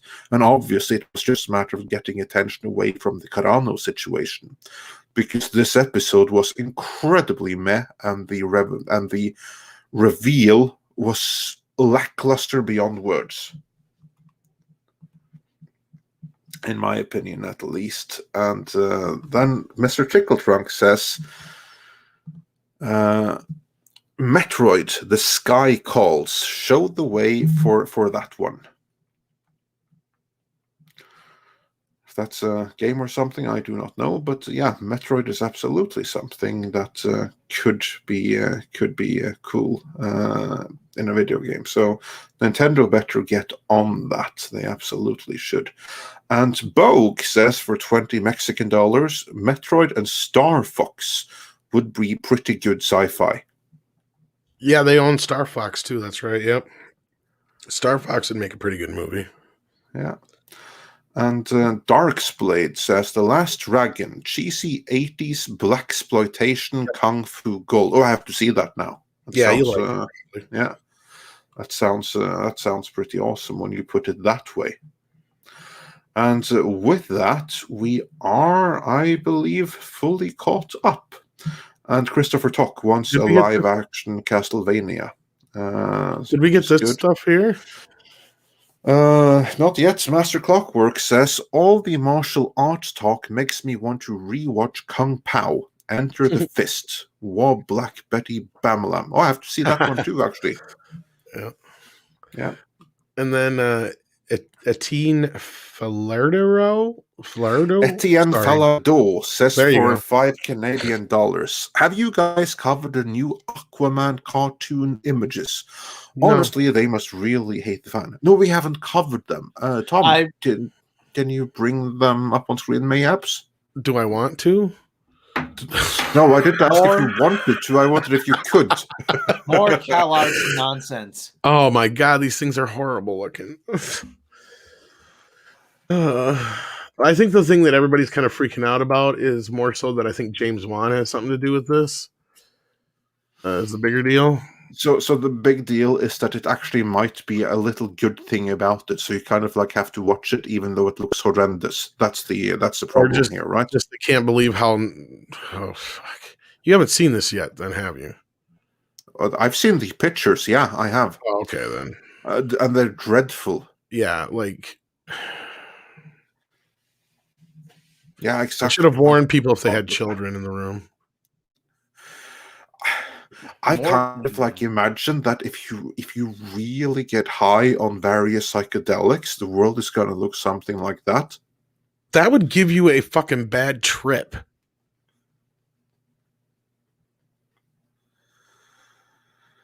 You'd be freaking out. And I've never even done any psychological drugs like that. I imagine like that's kind of like you know like in the movie Beavis and Butthead Do America, Exactly, when you yes. have like that bad trip where like they are dying and they eat peyote or something like that, and everything is like messed up with Rob Zombie visuals. This would fit right into Exactly. that. Actually, no, that's actually more artistic than this. This is just Yeah, of course it's more artistic, but still like well, that's like the closest nightmare-inducing vision that I can think of. I mean, like, this is worse than She-Ra, isn't it? in a way, yeah. Those eyebrows are almost like as if there was some tracing paper on top of it, and they were like marking up some other like something else, and it seeped through Like a like a Sharpie marker, like yeah. a Sharpie, and there was like a paper on top of it, and like, oh, we got to do some reworks, and they weren't even paying attention. They were like, oh, well, shit, that kind of look like eyebrows. Yeah, with it. I noticed that Mera even has unibrows. So, yeah. Exactly, yeah. Amazing stuff. Yeah. And I think we got this one. Yes, we got that one. We got this that one we got. The this next one is from Williams. Then we got that one too. Next one is from William Sova. That's the next one. And William Sova says for $10, thank you so much. Hey guys, I would like to see Friday the 13th finally tackle the mystery of Mr. Voorhees that was supposed to be teased in part 6. Also, the Dungeons and Dragons movie should be the Shadow over Mystara beat-em-ups. Well, here's the thing about the whole Mr. Voorhees thing. Mr. Voorhees isn't really Jason's father. I believe his full name is Elias Voorhees. Yeah, is that not that's not. Yes, and he's his adopted father, but he's not his real father. Who's the real father? Depends on which version you go with or which lore you go with. They usually imply that he's a product of incest. So his father is his uncle? Is that what we're saying? His father is his mother's dad.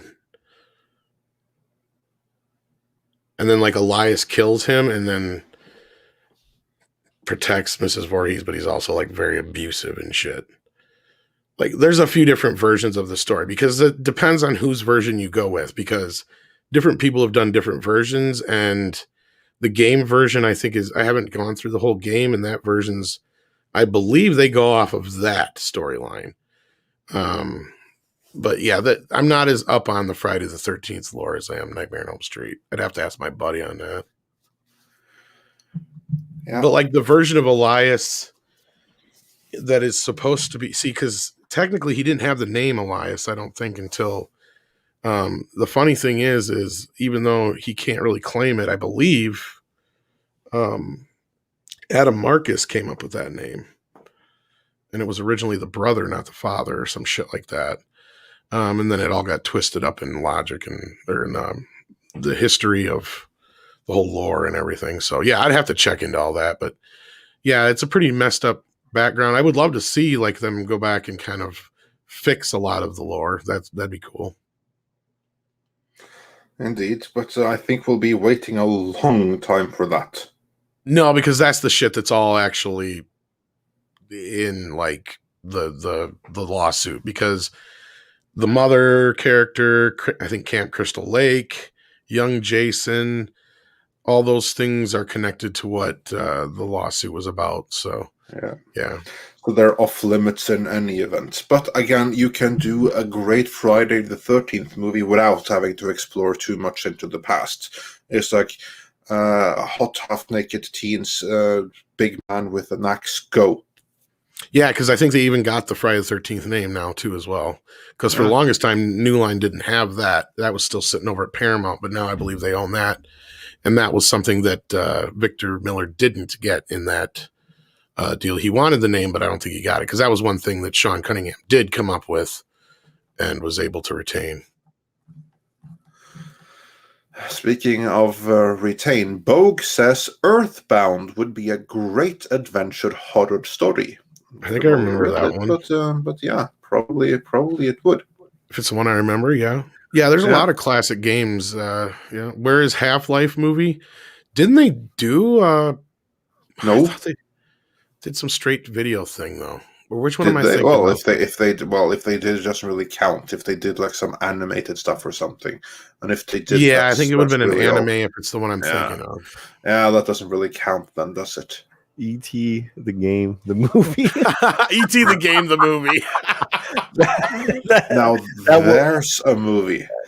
Well, that's pretty much what, Brilliant. in a weird way, the angry video game nerd is. The movie. Yeah. For those who've seen that. Yeah, kind of. And then I believe next one is Thunderstorm, who says Pac-Man is a real estate agent since his game's done married to a famous Hollywood actress. Well, Miss Pac-Man, there's another one that's caught up in funky legal rights. Speaking of, because Miss Pac-Man is actually a bootleg that was bought by the real company. So there's a separate license though that go to the guys who created the game. So that's why I remember that story. Yeah. That's right. Yeah. But the game ran better than the original Pac-Man, so they bought it and put a bow on it. Yeah. And then ST Red Wolf has some choice words on the Aquaman cartoon. Tom, you want to take that one? Kill her with fire, fire, fire, fire. This is supposed to be. Oh, it's supposed to be Beavis. Yeah. Fire, kill it, fire, fire, fire, fire. Indeed. And then Alpha J, he has another comment for you. He says, Tom, The Muppet Show is now on Disney+. How does it make you feel now that you've cancelled their subscription? Well, I do have the first 3 seasons on DVD. I guess, you are mateys? It's hard to be green, isn't it? And Bogue says Half-Life movie comes out after Half-Life 3. Okay. Well, I never understood the appeal of Half-Life. I'm sorry. Remind me, is that the one they did the anime for, Rob, that came out with that one game? Or is that a different one I'm thinking of? I have no idea. Oh, okay. And also, I'm fairly positive that Half-Life is not on the Sega Mega Drive, so then I have no idea either. No. Oh, Half-Life is Dead so Space? great. Never mind. I think it was Dead Space. Morbid Fury's right. Half-Life's so great, so great. I'm like, really? It just seems like it plays like an average shooter to me. Just an average, like. Is it first-person shooter? Yeah. Then I haven't played it. I hate first-person shooters. I don't get what's so great about it. I honestly, I don't get it. Unless it's a VR game, then no, because I hate the idea of not, because you don't get your full visual. I'm not getting into all that shit. Another topic. Yeah, well, we've gone way long. Time. So yeah, now do we have any more super chats? You want to refresh? No, I do believe we are fully caught up. I just want to make sure we didn't miss any. Yeah, no, we are fully caught up. So on that note, I would like to thank our wonderful panel for joining us today. Polly, who is still here, also Mr. H Reviews, and the Critical Drinker, who joined us for about an hour each. So thanks to them for joining, and also thanks to every single one of you in the chat. We really appreciate you coming to watch us. That's always brilliant. Please make sure that you do catch us regularly on Mondays, Wednesdays, and Fridays at 9 a.m. LA time, which corresponds to 6 p.m. Central European time, and something in New York. Don't remember quite. It was there. But Polly, where can people find you? Hey, the Latino Slant. And thanks a lot to the chat. You guys are amazing. This is a great stream this morning. And tomorrow, get on over to the Latino Slant because Andre and Tom are my special guests as we have the movies to lose friends by. And these two films were picked by Andre. Dune, well, actually, Tom and Andre, Dune and Masters of the Universe. Dun, dun, dun, dun. Dun, dun, dun, Yeah. dun. Dun, dun, dun, dun, dun, dun. That's tomorrow at noon, LA time, Pacific time. And I'm always doing some really cool things every week. Next week, I think we're going to have a little rock party, music party next Friday night. And again, thanks a lot to Midnight's Edge and to Rob as well. That's how it usually goes. Levántate, chico. Yes. All right. And with that, then I want to thank everybody for joining us. And we'll see you either tomorrow. I'll be later on the Friday Night Tights, of course, probably. And then we'll see y'all sometime this weekend on other things possibly. And Latino Slant tomorrow afternoon. So don't forget to join us there. And also, we have a regular scripted video coming in not too long, hopefully. So also be sure to check back for that. We'll see. We'll see. All right. With that, kids, take care of yourselves and each other.